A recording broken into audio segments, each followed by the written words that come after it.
எல்லாம் வல்ல இறைவனின் பேரருளால் வல்லான் வகுத்த வழிகொப்ப ஆன்மீக ஜோதிட சங்கமத்தில் கலந்து கொண்டுள்ள எனது சகோதர சகோதரிகளுக்கு மனமார்ந்த வாழ்த்துக்களும் வணக்கமும்.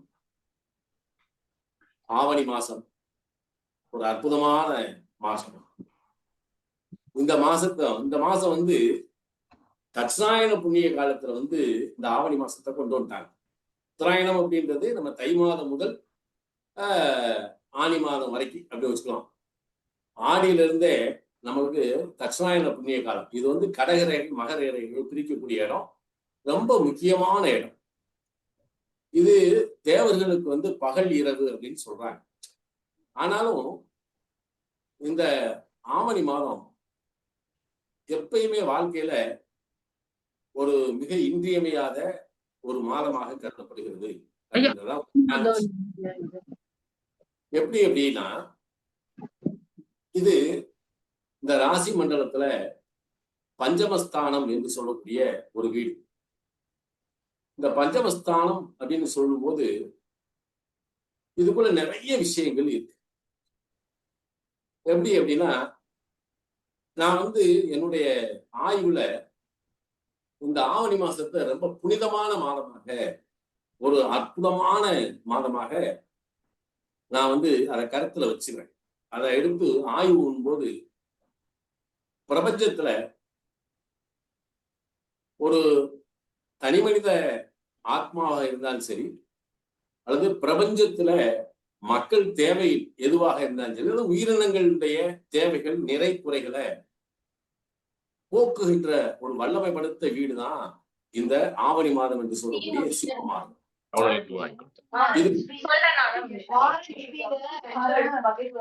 மாலதியம்மா மியூட்ல போடுங்க, எல்லாம் மியூட்ல போடுங்க. சரி விடு, அவ்வளவுதானே. பூவோடு நாரும் சேர்ந்து மணப்பது போல நம்ம பூவு அதோட அது இருந்துட்டு போகுது. சார் நீங்க கொஞ்சம் மியூட்ல போட்டுக்கிட்டீங்கன்னா தான் நல்லா இருக்கும். அப்ப இந்த ஆவணி மாதத்தினுடைய நிலைப்பாட்டை நம்ம பார்க்கும்போது ஒரு அற்புத சக்தி வாய்ந்த ஒரு வீடு அப்படின்னு இதை எடுத்துக்கணும். நான் ஒரு காலகட்டத்துல என்ன சொல்லுவேன் அப்படின்னா, 12 லக்கணத்தில் பிறந்தவர்களுக்கு எந்த விதமான குறையும் இல்லாத ஒரு சுபிட்சத்தை தரக்கூடிய ஒரு மாதமாக இந்த ஆவணி மாதம் விளங்குகிறது. இந்த 12 லக்கணத்தில் பிறந்தவர்கள் குறிப்பிட்ட லக்கணத்திற்கு இந்த மாதத்துலதான் திருமணம் பண்ணணும் அப்படின்னு ஒரு விஷயம் இருக்கு. ஆனா இவங்க இந்த ஆவணி மாதத்துல திருமணம் செய்து கொண்டால் அவர்களுக்கு சகல சௌபாக்கியங்களையும் கொடுக்கும் அப்படின்றதுல மாற்றம் இல்லை. ஏன்னா அப்படிப்பட்ட ஒரு அற்புதமான மாதம் தான் இந்த ஆவணி மாதம். குறிப்பா இத பார்த்தோம்னா எந்த லக்கணமாக இருந்தாலும் சரி, இப்ப ஒருத்தர் மேச லக்கணத்துல பிறந்துடுறாரு அப்படின்னா அவருக்கு ஆவணி மாதம் கல்யாணம் பண்றது மிகப்பெரிய சிறப்பு. இது தவறுனா மாசி மாதம் பண்ணணும், அப்படி இல்லைன்னா ஆனி மாதம் பண்ணணும். அதே மாதிரி ரிஷப லக்கணத்துல பிறந்தவங்களுக்கு ஒண்ணு வைகாசி மாதம் பண்ணணும் அல்லது தை மாதம் பண்ணணும். அவர்களுக்குமே இந்த ஆவணி மாதம் பண்றது ஆக்சுவலா கணக்குல எடுக்கக்கூடாது. ஆனா ஆவணி மாதம் பண்ணிக்கலாம். ரொம்ப நல்ல முகூர்த்தமா பார்த்து குறிச்சோம்னா இந்த ஆவணி மாதம் சிறப்பை தரும். அதுலயே மிதுன லக்கணத்துல பிறந்தவங்களுக்கு எல்லாம் ஆவணி மாசம் கல்யாணம் பண்ணி அவங்க குழந்தைகள் பெற்றுக்கொள்ளக்கூடிய, அதாவது இந்த ஆனி மாதம் பிறந்தவங்க அல்லது மிதுன லக்கணத்துல பிறந்தவங்களுக்கு இந்த ஆவணி மாதம் கல்யாணம் பண்ணணும்னு வைக்கிறேன், அவங்களுடைய குழந்தைகள்லாம் பாருங்க மிகப்பெரிய ஆற்றல் படைத்த குழந்தைகளா இதுல சேரும். ஆடி மாசம் கேட்க வேண்டாம், நம்ம கல்யாணம் வைக்க மாட்டோம். ஏன்னா ஆடிப்பூரத்துல நாம கும்பிடுற ஒரே சாமி யாருன்னா நம்ம ஆண்டாள் தான். ஏன்னா ஆண்டாளத்தான். அதே மாதிரி ஆடி மாசம் தான் இருக்கிற அத்தனை கோயிலையும், மாரியம்மன் கோயில்ல இருந்து அத்தனை கோயிலுக்கும் தீமிதியில இருந்து பொங்க வைக்கிறது ஆடி மாசம் தான் நம்ம பண்ணுவோம். ஏன்னா அந்த மாசம் எந்த விசேஷமும் கிடையாது, அதனால தெய்வத்துக்கு கொண்டு போயிட்டும் இல்லை. இந்த ஆடி மாசம் என்று சொல்லக்கூடிய கற்கடக மாசத்தில் தான் பாருங்க, அது கற்கடக மாசம் சொல்லி அந்த வீட்டுலதான் குரு உச்சம் அடைகிறார். பிரகஸ்பதி உச்சமடையக்கூடிய வீடு அந்த ஆடி, இந்த கர்க்கடக மாசம் என்பதால் தெய்வ வழிபாட்டை பூரா, அதுவும் பெண் தெய்வ வழிபாட்டை பூரா வந்து ஆடி மாசம் வச்சுக்கிட்டான். இந்த ஆடி மாசம் சாதாரணமா இப்ப நீங்க எல்லாம் போய் ஒரு ஆத்துல குளிச்சிருந்தீங்க. ஆடி மாசம் வந்து எப்பயுமே நம்ம எங்க இதுல குளிக்கணும், ஆத்துல குளிச்சிடணும். அது நான் சொல்லுவேன், ஆரம்பத்துல சொல்லுவேன், டேய் ஆடி மாசம் போய் ஏதாவது ஒரு புண்ணிய நதியில குளிச்சிருக்கடா, ஏதாவது கார்த்திகை மாசம் ஏதாவது ஒரு குளத்துல, கோயில் குளத்துல காலை நினைச்சிருங்கடா. இது மீன மாசம் சொல்லக்கூடிய பங்குனி மாசம் போய் ஏதாவது ஒரு கடல்ல குளிச்சிருங்கடா. இந்த 3 மாசம் அவ்வளவு சக்தி வாய்ந்த ஒரு வீடு. ஏன்னா அவன் ராசி மண்டலத்துல சொல்றான், முழு பலனளிக்கக்கூடிய ராசியே இந்த கடகம், விருச்சிகம், மீனத்தை தான் சொல்லுவோம். அதை ஜலராசியா வச்சுக்கிட்டாங்க. அந்த ஜலராசியில என்னென்ன நட்சத்திரங்கள் இருக்கு? புனர்பூசம், விசாகம், பூரட்டாதியினுடைய 4ஆம் பாதம் இருக்கு. பூச, மனுஷம், உத்திரட்டா என்ற மிகப்பெரிய அற்புதமான சக்தி வாய்ந்த சனி பகவானுடைய நட்சத்திரம் இருக்கு. ஆயில்யம் கேட்ட இறைவதின்னு சொல்லக்கூடிய இந்த புதன் பகவானுடைய நட்சத்திரம் இருக்கு. இந்த 3 நட்சத்திரங்களை இதுக்குள்ளதான் வச்சிருக்கான்.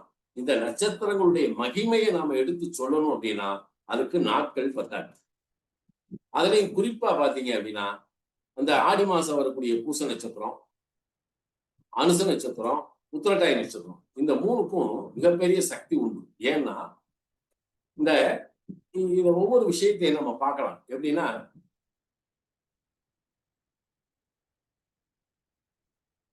அதாவது அதாவது கதிரவன் என்ன செய்யறான், ஒவ்வொரு நாளா அந்த அதை உருண்டு போறது மாதிரி தான் நம்ம ராசி மண்டலம் தெரிஞ்சிடும். அதாவது பூமியை சூரியன் தான் சுத்தி வருது.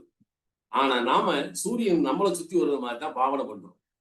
அப்ப இந்த சூரியன் ஒவ்வொரு நட்சத்திரத்திலையும் 13 நாள் அல்லது 13.5 நாள் அல்லது 14 நாள் எப்பயுமே ஒரு நட்சத்திரத்துல இருப்பார். அப்ப இந்த பூச நட்சத்திரத்துல சனி சூரிய பகவான் செல்லக்கூடிய அந்த காலகட்டம் இருக்கு பார்த்தீங்களா, அது அற்புதமான ஒரு காலகட்டம் அப்படின்னு சொல்லுவேன். இது யாருக்கு பயன்படும் அப்படின்னா, இன்னைக்கு ஆடி மாசம் 25ஆம் தேதி ஆச்சு.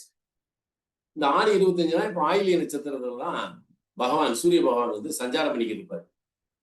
இந்த ஆசிலேஷா நட்சத்திரம், இந்த ஆயிலிய நட்சத்திரத்துடைய மகிமை மிகப்பெரிய ஒரு சிறப்பு வாய்ந்தது. ஆனா ஆயிலிய நட்சத்திரத்துல பிறந்த பெண்கள் அவங்க வாழ்க்கையை பூரா பாழாக்கினது யாருன்னா ஜோதிடர்கள் தான். ஏன்னா ஆயிலியம் மாமியாருக்கு ஆகாது அப்படின்னு ஒரு பெரிய இதை கொண்டு வந்தாங்க. மாமியாருக்கு ஆகாதுன்னு சொல்றத மாமியார் செத்து போவான்னு கொண்டு போயிட்டாங்க இப்ப. ஏன்னா ஆயிலிய நட்சத்திரத்துல கட்டிட்டு வந்தோம்னா மாமியார் இதாயிரும் அப்படின்னு சொல்லி ஒரு பழமொழியை இங்க என்ன செஞ்சாங்க, விதைச்சிட்டாங்க. அதனாலேயே பார்த்தோம்னா இந்த மூல நட்சத்திரத்துல பிறந்த பெண்கள் மூலம், அதுலயும் சொல்லுவான் ஆண் மூலம் அரசாகும், பெண் மூலம் நிர்மூலம் அப்படின்னு ஒரு பழமொழியை கட்டி விட்டாங்க. இப்படி எல்லாம் தேவையில்லாத பழமொழிய மக்கள் மேல திணிச்சு பயமுறுத்தி, இன்னும் பாருங்க இவ்வளவு பெரிய யாரு முத்து விஜயன், ஏமா கொஞ்சம் மேல கேமரா தூக்கி வைங்க. ஏன் அது என்ன முகமும் தெரியல ஒண்ணும் தெரியல, நான் அது ஒரு மாதிரி இரிட்டேட்டா இருக்கு. முகத்தை காட்டுறது நல்லா காட்ட முடியாது என்ன இருந்துச்சு என்ன. அப்ப இந்த ஆயிலிய நட்சத்திரத்திலையும் மூல நட்சத்திரத்திலையும் பிறந்த பெண்களை என்ன வச்சுட்டாங்க, நிறைய பேர் வாழ்க்கைய ஜோதிடர்கள் தான்.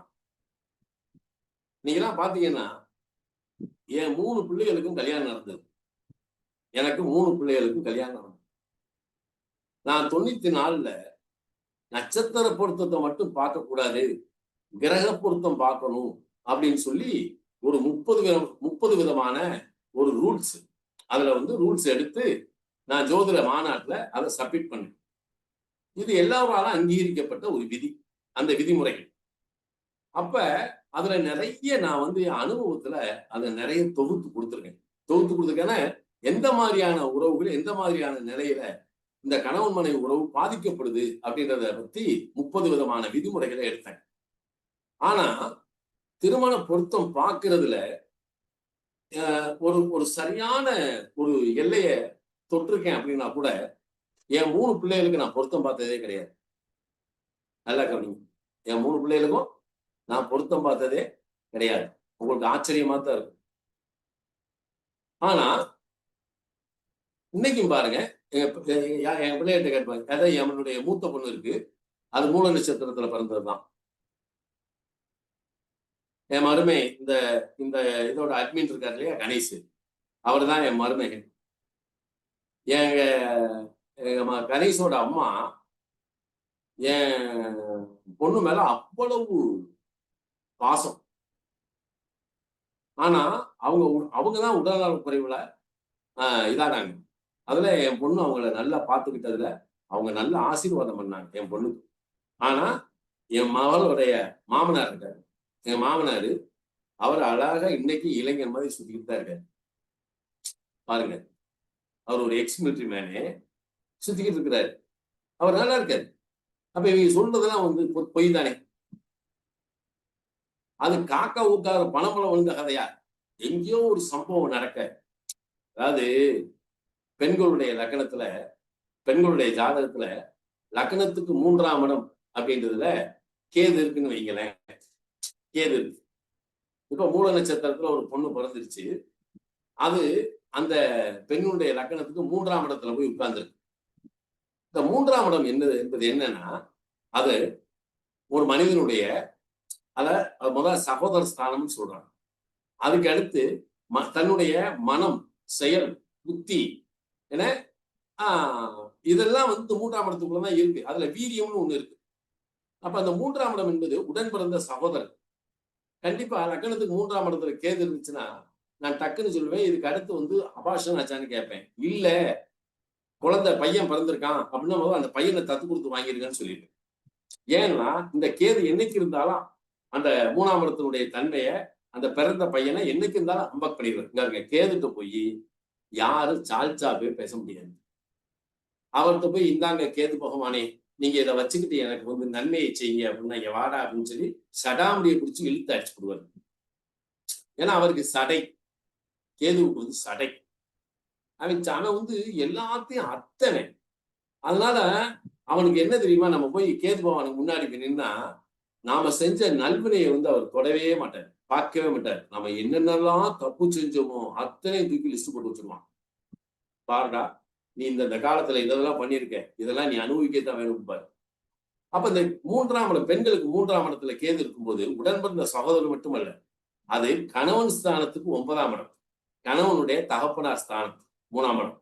அதனால அந்த இடத்துல திருமணம் செய்யும் போது எங்கோ நடந்த ஒரு சம்பவத்தை பெண்களுடைய வாழ்க்கையில இந்த மூல நட்சத்திரத்துக்கு ஒரு சீல் ரப்பஷாம் வச்சு விட்டாங்க. ஒண்ணு. இதோட ஒரு கூத்து. இப்ப நான் இதையே இவ்வளவு தைரியமா பேசுறேன் அப்படின்னா அதுக்கு காரணம் உண்டு. ஒண்ணு, என் பிள்ளைகளுக்கு நான் பொருத்தம் பார்த்தது இல்லை. சரியா? ஒண்ணு. இன்னொன்னு, என் பையன் இருக்காரு, எங்க மூத்த பையன், எல்லாத்துக்கும் மூத்தது விஸ்வநாத். அவருக்கு திருமண காலம் வந்தது, பேசிக்கிட்டு இருந்தோம். அப்ப இவன் பார்த்து டிக்ளைன் பண்ணிட்டு வந்து வெளியே வந்துட்டான். பொருத்தம் வந்து பெண்களா பார்த்துக்கிட்டு இருக்கான். அதுல நான் சில பெண்கள்லாம் செலக்ட் பண்ணி கொடுத்தேன். ஐடியில இருக்கக்கூடிய பிள்ளைகள், இவனுக்கு பின்காலத்தில் நல்லா இருக்கிற மாதிரிலாம் செலக்ட் பண்ணேன். அவன் நினைச்சுட்டான் எல்லாத்தையுமே வந்து அவங்க வீட்டுக்காரமாட்ட போய் சொல்லிட்டான், பொண்ணு எனக்கு பாக்குறாரு இல்ல அவருக்கு பாக்குறாரான்ட்டான்.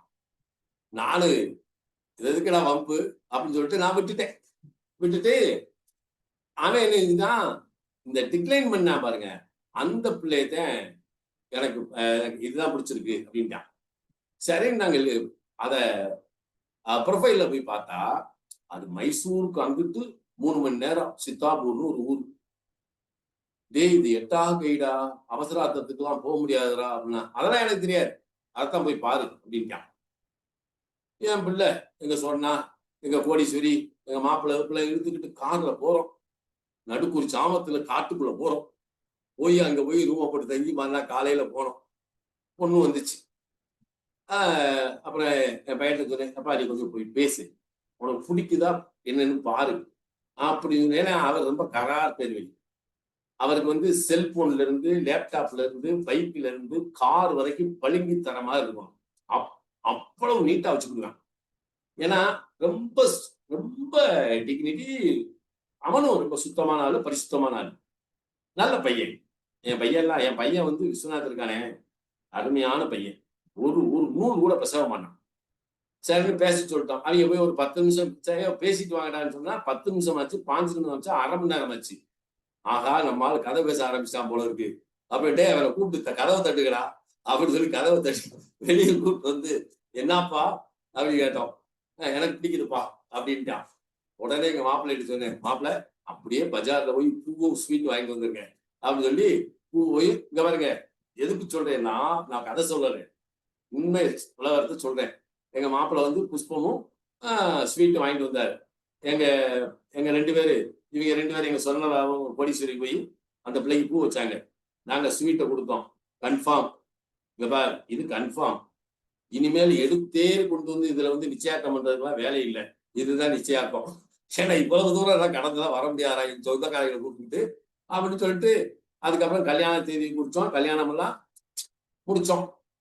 முடிச்சதுக்கு பின்னாடி மருமகிட்ட, டேட் ஆஃப் பர்த் டைம் இருந்தா கொடுமா அப்படின்னு கேட்கிறேன். என் மருமக ஆயிலிய நட்சத்திரம். எப்ப கேட்கிறேன்? கல்யாணம் முடிஞ்சதுக்கு முன்னாடி கேட்கிறேன். நல்லா கவனிங்க. ஆயிலிய நட்சத்திரம். இன்னைக்கு என்ன தெரியுமா? என் மனைவி இருக்க, என் மனைவி மருமகன் மாதிரி ஒரு ஃப்ரெண்ட்ஷிப்பை உலகத்தை நீங்க பார்க்க முடியாது. என் மருமக என் மனைவிக்கு செய்யக்கூடிய தொண்டு, என் மருமகளுக்கு என் மனைவி செய்யக்கூடிய இது ஒத்துழைப்பு ஒரு காலம் எங்கேயும் பார்க்க முடியாது. இதெல்லாம் ஜோதிட உலகத்தினுடைய, அதான் இவங்களுக்கு காட்டக்கூடிய ஒரு உண்மையான சம்பவம் என்ன. ஆனா இத்தனைக்கும் எங்க 3 பிள்ளையுடைய கல்யாணமும் எந்த மாசம் நடந்துச்சு தெரியுமா? ஆவணி மாதம் நடந்தது. சரியா? தேதி எப்ப புரியும்? ஆவணி மாதம். எல்லாத்துக்குமே, எங்க சொன்னாவுக்கு, விஸ்வநாத்துக்கு, கோடீஸ்வரி, அவங்கவுங்க லைஃப்ல நல்லா இருக்காங்க. இங்க பாருங்க, அதுல சாஸ்திரத்துல சொல்றாங்க, முதல் சங்கு, இடைச்சங்கு, கடைச்சங்கு. முதற் சங்கு என்பது நாம் தாயினுடைய கருவறையிலிருந்து வெளிவந்தது. இடைச்சங்கு என்பதுதான் நம்ம திருமணம் நடக்கிறது. அதாவது தாலி கட்டுற நேரம் இருக்கு பார்த்தீங்களா, அந்த முகூர்த்தத்தை நீங்க சரியாக குறித்து கொண்டால் உங்க வாழ்க்கையில, அதாவது அப்படியே மறுபிறப்பு சாமி. நீங்க பல இடத்துல பார்த்திருக்க, நான் பார்த்திருக்கேன். எனக்கு இந்த துறைக்கு வராதுக்கு முன்பாக, ஏன்னா இந்த துறைக்கு வராதுக்கு முன்பாக நான் ஒரு முரட்டு சுபாவம் படிச்சேன். மதுரைக்குள்ள இருக்கக்கூடிய அத்தனை ரவுடிகளும் எனக்கு பழக்கம். நான் நல்லா புரிஞ்சுக்கணும். இந்த துறைக்கு வராதுக்கு முன்னாடி முதல்ல நல்லா அட்வான்ஸா புரிஞ்சுக்கணும். மதுரைக்குள்ள இருக்கக்கூடிய அத்தனை ரவுடிகளும் எனக்கு அண்ணன், மாமா, மச்சான் உறவு தான் என்ன. ஆனா நான் பார்த்த சில மனிதர்கள், சில ரவுடிஷம் பண்ணவங்கலாம் தாலி கட்டினதுக்கு அப்புறம் கல்யாணத்துக்கு பின்னாடி அவன் தொழில்துறையை பண்ணி தொழில் அதிபரா வந்தவன்லாம் நிறைய பேரை நான் பார்த்திருக்கேன். அப்ப பிஃபோர் மேரேஜ், ஆஃப்டர் மேரேஜ் உங்கள் வாழ்க்கையை மாற்றக்கூடிய சக்தி இந்த திருமணத்துக்கு உண்டு. முகூர்த்தத்துக்கு, ஆனா முகூர்த்தம் சொல்றான், முகூர்த்தத்துக்கு உண்டு. நீங்க ஒவ்வொரு விஷயத்துக்கும் ஒரு முகூர்த்தம் உண்டு சாமி. நீங்க ஒண்ணும் இல்ல, ஒரு பொருள் நீங்க போய் கடையில வாங்குறீங்கன்னு வைங்களேன். உங்களுக்கு அத்தியாவசியமான ஒரு பொருளை நீங்க வாங்குறீங்க.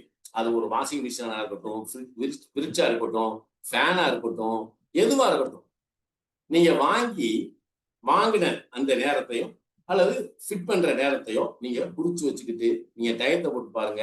அது ரிப்பேர் ஆகக்கூடியதையும் ரிப்பேர் ஆகாததையும் நம்ம கரெக்டா எடுத்துடணும். இது எவ்வளவு காலம் ஓடும் அப்படின்னு சொல்லி இத கிருஷ்ணமூர்த்தி, அதாவது இந்த ஜோதிடத்துடைய மறுமலர்ச்சிக்கு வித்திட்ட மகான் ஜோதிடர் கிருஷ்ணமூர்த்தி அவர்கள் என்ன செஞ்சாங்கன்னா, ஒரு கன்று ஈன்றக்கூடிய நேரத்துல, பசு கன்றை ஈன்றக்கூடிய நேரத்துல அதை குறிச்சு வச்சு அதுக்கு ஒரு ஜாதகம் எழுதி அதை ஆய்வு பண்ணி, இப்படி ஒவ்வொரு விஷயத்தையும் அவர் ஆய்வு பண்ணி நமக்கு அள்ளி தந்துட்டு போயிட்டாரு. புதுசா ஒண்ணு நம்ம ஆய்வு பண்ணது, அவருடைய வழிகாட்டுதலை நம்ம பின்பற்றினா போதும். அப்படிப்பட்ட ஒரு அற்புதமான மகானுடைய வழிகாட்டுதல் இதுக்கு ரொம்ப உகந்ததா இருந்தா கூட, என்ன பொறுத்தமட்டில் முகூர்த்தம் ஒரு மனிதனுடைய தலையெழுத்தை மாற்றக்கூடிய வல்லமை படைத்தது. இதுல சில விஷயத்துல என்ன செய்யறாங்க அப்படின்னா, நம்ம மக்கள், இந்த புனிதமான மக்களை நான் எங்க கொண்டு போய் சேர்க்கிறதுன்னு எனக்கு புரியல. சித்திரை மாசம் மீனாட்சிக்கு கல்யாணம் நடக்கும் எங்க ஊர்ல. ஏன்னா அப்ப 5000 10,000 டிக்கெட். அந்த காலத்துல எல்லாம் நாங்கெல்லாம் போய் உட்காரும் போது ஒரு எங்க நாங்க வாட்டுக்கு ஒரு இதை பாசம் வாங்கிட்டு நம்ம வாட்டு உட்காருவோம்.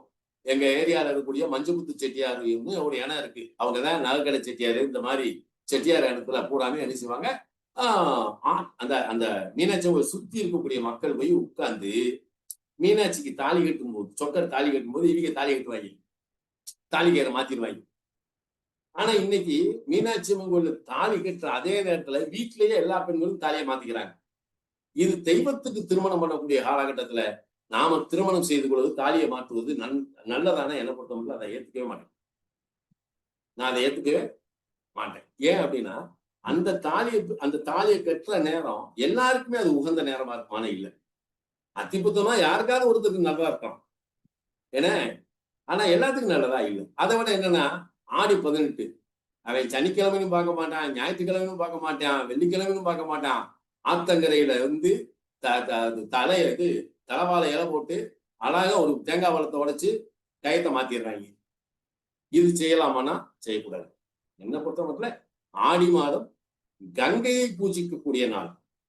அது வந்து புனித நதிகளிலே போய் நம்ம பூஜை பண்ணி வற்றாத ஜீவநதியாய் மக்களின் உயிர் காக்கக்கூடிய காவேரி தாயே, நீ என்றும் இது போல இந்த காவேரி வற்றாமல் எங்கள் வாழ்வை செழிக்க வைக்க வேண்டும் என்று வேண்டி அந்த தண்ணியை எடுத்து 3 மடை குடிச்சு வந்தாலே போதுமானது.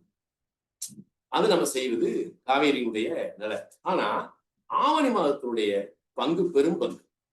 இந்த ஆவணியில எடுத்த உடனே நீங்க நல்லா கவனிங்க, பாரியாயத்துல 3 பாரியாயமா வச்சிருக்காங்க ஜோதிடத்தை. மேசத்துல இருந்து கடகம் வரை, கற்கடகம் வரை இதை வந்து முதல் பாரியாயம் அப்படின்னு எடுக்கிறாங்க. ஆனா நான் எதை எடுக்கிறேன்னா முதல் பாரியாயத்தை இதை எடுக்கிறது இல்லை. தனுசுல இருந்து மீனம் வரை இருக்கக்கூடியதான் முதல் பாரியாயமா நான் எடுப்பேன். மேசம் முதல் கடகம் வரை இருக்கக்கூடிய பாரியாயத்தை நான் 2ஆம் பாரியாயமா தான் எடுப்பேன். ஏன்னா அதுதான் நம்மளுடைய நாம் இருக்கக்கூடிய இடம். தனுசு முதல் மீனம் வரை இருக்கக்கூடியது நம் தந்தை வெளியே வந்த நிலையை வந்து குறிக்கக்கூடியது. சிம்மம் முதல் விருச்சிகம் வரை இது வந்து நம்ம முன்னோர்கள் இருந்து நம்ம சந்ததிக்கு செய்யக்கூடிய ஒரு முக்கியமான பாரியாயம் எதுன்னா இந்த சிம்மத்துல இருந்து விருச்சிகம் வரைக்கும் இருக்கக்கூடிய பாரியாயம். அதுல நான் சொல்ற மாதிரி 3 பாரியாயத்தினுடைய முதல் நட்சத்திரம் எதுன்னா, இப்ப சித்திரை மாதம் முதல் பாரியாயத்துல சூரியன் உள்ள நுழையும் போது என்னன்னா அஸ்வினி நட்சத்திரத்துல தான் நுழைவார். சிம்மத்துல முதல் நுழையும் போது மக நட்சத்திரத்தோட நுழைவார். தனுசுல முதல் நுழையும் போது மூல நட்சத்திரத்தில் நுழைவார். இந்த 3 பாரியாயங்களும் முதல் நட்சத்திரம் அசுபதி மகம் மூலம் என்ற கேதுவுடைய நட்சத்திரத்தை தான் வச்சிருக்காங்க. இப்ப நம்ம கேது என்ன செய்யணும், அவன் இறக்கமே இல்லாதவன்டா அப்படின்னு தான் சொல்றோம். அதாவது நீங்க நல்ல ஜாதகத்துல பாத்தீங்கன்னா கேது இருக்கிற இடத்தை மட்டுமே வச்சு அவங்களுக்கு பலன் சொல்லிட்டு போயிடலாம். அதை வச்சே பரிகாரத்துல கோடிக்கணக்கான காசு சம்பாதிச்சு போயிடலாம் ஒவ்வொரு ஜாதகத்திலையும். இப்ப கேது ஒருத்தருக்கு 4ல இருக்கு அப்படின்னா அப்ப அவங்க தாயார் வழி உறவு, அவன் இருக்கிற வீடு. இப்ப முந்தா நாள் ஒருத்தருக்கு ஜாதகம் பார்த்துட்டு இருந்தேன். அவனுக்கு 4ல கேது, அது சூரியன் சாரத்துல இருந்தது. சூரியன் 4ஆம் பாவத்தோடு சம்பந்தப்பட்டார். என்னப்பா நீ வந்து பழைய வீட்டை இடிச்சு கட்டியிருக்கியா அப்படின்னு கேட்டேன். இல்ல வேற ஏதாவது உன் வீடு வந்து ஒரு கல்யாண மண்டபத்துக்கு பக்கத்துல இருக்கான்னு கேட்டேன். இல்ல கல்யாண மண்டபமே நான் கட்டியிருக்கேன். என்ன நான் கேது சூரியன் சார் வச்சு உன் வீட்டுக்கு பக்கத்துல மண்டபம் இருக்கா, அது கல்யாண மண்டபம் இருக்கான்னு கேட்டேன். அவன் இல்ல நான் கல்யாண மண்டபமே கட்டிட்டேன் அப்படின்னா. அந்த சூரியன் என்ன செய்யறாரு, அவரு சனி செவ்வாய் காம்பினேஷன்ல இருந்தது. நான் சொன்னேன், டே அந்த பூமிக்கு கீழே சல்லிய இருக்கு, ஏதோ பாலக செயலை செஞ்சு புதைச்சிருக்காங்கடா, அதுலதான் நீ கல்யாண மண்டபம் கட்டியிருக்க. ஆனா இந்த மண்டபத்துக்குள்ள ஏதாவது இந்த ஆவி நடமாட்டம் மாதிரி ஏதாவது இருக்கிற மாதிரி ஏதாவது சோழன்னு தெரியுதான்னு கேட்டா வேலை பார்க்கறவங்க பூரா பார்த்துருக்காங்க, இதுக்குள்ள வந்து ஏதோ உலாவுது அப்படின்னு சொல்லி அவனே சொல்றான். ஏன்னா அதாவது இந்த கேது பாத்தீங்கன்னா கேது தான் செய்வினைக்கு அதிபதி. கேது எங்க இருக்கோ அவங்க அங்கெல்லாம் பாருங்க அந்த செய்வினை குற்றத்தை நம்ம எடுத்துடலாம். இந்த செய்வினை குற்றம்ன்றது அசுபதி நட்சத்திரத்துக்கு தான் வருது. செய்வினை குற்றத்தையும் வினை குற்றத்தையும் கொடுக்கக்கூடிய நட்சத்திரம் எதுனா பார்க்கக்கூடிய நட்சத்திரம் அசுபதி. மகம் வந்து நம்ம முன்னோர்களுடைய ஆத்ம சாந்தி அல்லது அவருடைய ஆசீர்வாதம், அவங்க சார்ந்து இருக்கக்கூடிய பிதுக்கள் சாபம் எது இருந்துச்சுன்னா மகத்துல பார்த்துடலாம். மூல நட்சத்திரம் அப்படிங்கிறது தெய்வ கூட்டத்துல நம்ம எடுத்துக்கலாம். அப்ப கேது இருக்கிற இடத்த வச்சு நீங்க நல்லா கவனிங்க, கேது எந்த இடத்துல இருக்குன்னு பாருங்க. எனக்கு பல பேர் என்ன சொல்லுவான், கேது 12ல இருந்தா அது மோட்சஸ்தானம், மறுபரப்பு இல்லை அப்படிம்பாங்க. சண்டாளைங்க, கேது 12ல இருந்துச்சுன்னா உனக்கு அயனசேன போகமே கிடையாதுடா. இது அயனஜெயமும் 12ல கேது இருக்கிறவன் 3ல கேது இருக்கிறவன் நல்லா தூங்கி எவனாவது ஒருத்தனை காட்டுங்க பார்ப்போம். நான் 3ல கேது இருக்கு, நான் கனவு இல்லாம நான் தூங்கி நல்லா சவுண்ட் ஸ்லீப்ல எந்திரிக்கேன்னு ஒருத்தனை காட்ட கூட 1 கோடி ரூபாய் தரேன். நான் தரேன். 12ல கேது இருக்கு, நான் வந்து அயன செய்யற போகத்துல வந்து நான் பெரிய ஆளு, படுத்த உடனே புரட்ட போட்டு தூங்கிடுவேன். ஏன்னாவது ஒருத்தனை சொல்லுங்க. இதுல 12ல கேது, டேய் உனக்கு தூக்கமே வரல, நீ ஒரு பைத்தியம். தூக்கம் இல்ல, அதுல வந்து உனக்கு என்னடா இவ்வளவு பெரிய இது. அப்ப இவன் இதுல ஒரு விஷயத்தை புரிஞ்சுக்குங்க. நீங்க உங்களுக்கு டைம் எடுத்துக்கிறேன், நிறைய இந்த மாசத்தை பத்தி நம்ம பேசணும். என்ன இது இந்த இந்த கேது அப்படின்ற ஒரு விஷயத்தை நம்ம எடுத்தோம்னா அதுல ஏகப்பட்ட விஷயங்களை நம்ம கொண்டு வந்து நிறுத்தி கொள்ளலாம். கேது மட்டும்தான். இப்ப செவ்வாய் கேதுவோட சேர்ந்துருச்சுன்னு வைங்களேன், உடன் பிறந்தோரை இழத்தல், உடன் பிறந்தோரால் இழத்தல், இந்த 2 நடக்கும். புதன் கேது சாரத்தில் இருந்தா மாமனை இழத்தல், மாமன் வர்க்கத்துல பூரா இழத்துவாங்க. இதெல்லாம் நம்ம கவனிக்கணும். ஒவ்வொரு இடத்துல இந்த கேது செய்யக்கூடிய ஒரு நிலை இருக்குல்ல, அது உன்னிப்பாக கவனிக்கக்கூடிய ஒரு அற்புதமான விஷயம். அப்படிப்பட்ட இந்த கேது பகவானைத்தான் இவன் பிரபஞ்சத்துல முதல் நட்சத்திரமா வச்சுக்கிட்டான்.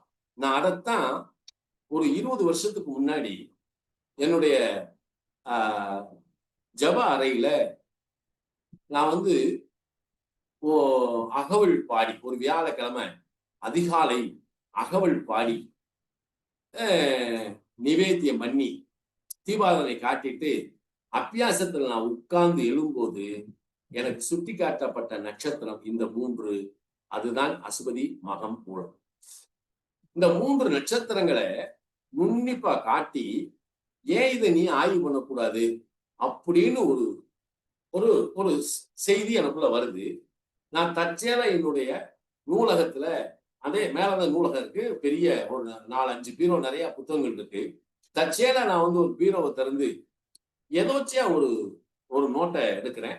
இது கிட்டத்தட்ட 35 வருஷத்துக்கு முன்னாடி எடுக்கப்பட்ட ஒரு ஒரு ஒரு ஒரு குறிப்பு. அந்த குறிப்புல ராகுகேதை பத்தி அவ்வளவு விஷயங்கள் கொடுத்திருக்கு. அதுல எனக்கு சுட்டி காட்டப்பட்டதுதான் பல விஷயங்கள். அப்ப அந்த கேதுவுடைய தத்துவார்த்தத்தை எடுத்து இது பண்ணும்போது, இது ஏன் முதல் பானையத்துல முதல் நட்சத்திரமா இவன் எதுக்குடா கொண்டு வந்தான் அப்படிங்கும் போதுதான் எனக்கு இந்த சங்கதியே கிடைச்சு. இந்த 3 சாவிகளை நம்ம போட்டு திறந்துட்டோம்னாலே நமக்கு சகலமும் சித்திக்கும் அப்படின்ற நிலை எனக்கு புரிஞ்சு, அதை மக்களுக்கு சொல்லி இன்னைக்கு உலகமெங்கும் அதை வந்து இந்த விநாயகர் வழிபாட்டை செய்யறாங்க. அதுல பாத்தீங்கன்னா செவ்வாய்க்கிழமை விநாயகருக்கு அருகம்புல் 7 விளக்கு, 7 சுத்து வலம், 7 சுத்து இடம். அதே மாதிரி ஞாயிற்றுக்கிழமை 7 விளக்கு, அருகம்புல் மாலை, 6 சுத்து வலம், 7 சுத்து இடம். அதே மாதிரி வியாழக்கிழமை 7 விளக்கு, அருகம்புல் மாலை, 16 சுத்து வலம், 7 சுத்து இடம். இத நம்ம விடாம செஞ்சுட்டோம் அப்படின்னா நிச்சயமாக நம்ம வாழ்க்கையில ஒரு திருப்பம் உண்டு அப்படின்றத நாம நல்லா பார்த்துக்கணும். இதுல என்னென்ன நடக்கும் சார்? ஒரு விஷயம், கர்ம வினையை வந்து நாம லைட்டா நவுட்டிட்டோம்னா, அதை தீர்த்துட்டோம் அப்படின்னா கர்ம மேன்மைன்ற கதவு திறக்குமா இல்லையா? கர்ம வினை அப்படின்ற ஒரு அடப்பு இருக்கு, ஒரு கதவு. அதை நம்ம திறந்துடுறோம். உள்ள கர்ம வினையை நீக்கின உடனேயே கர்ம மேன்மை அப்படின்ற ஒரு நிலையை நமக்கு இறைவன் கொடுக்குறான். இந்த கர்ம மேன்மையினுடைய முதல் படிக்கட்டு யாரு அப்படின்னா பகவான் சுக்கராச்சாரியார்.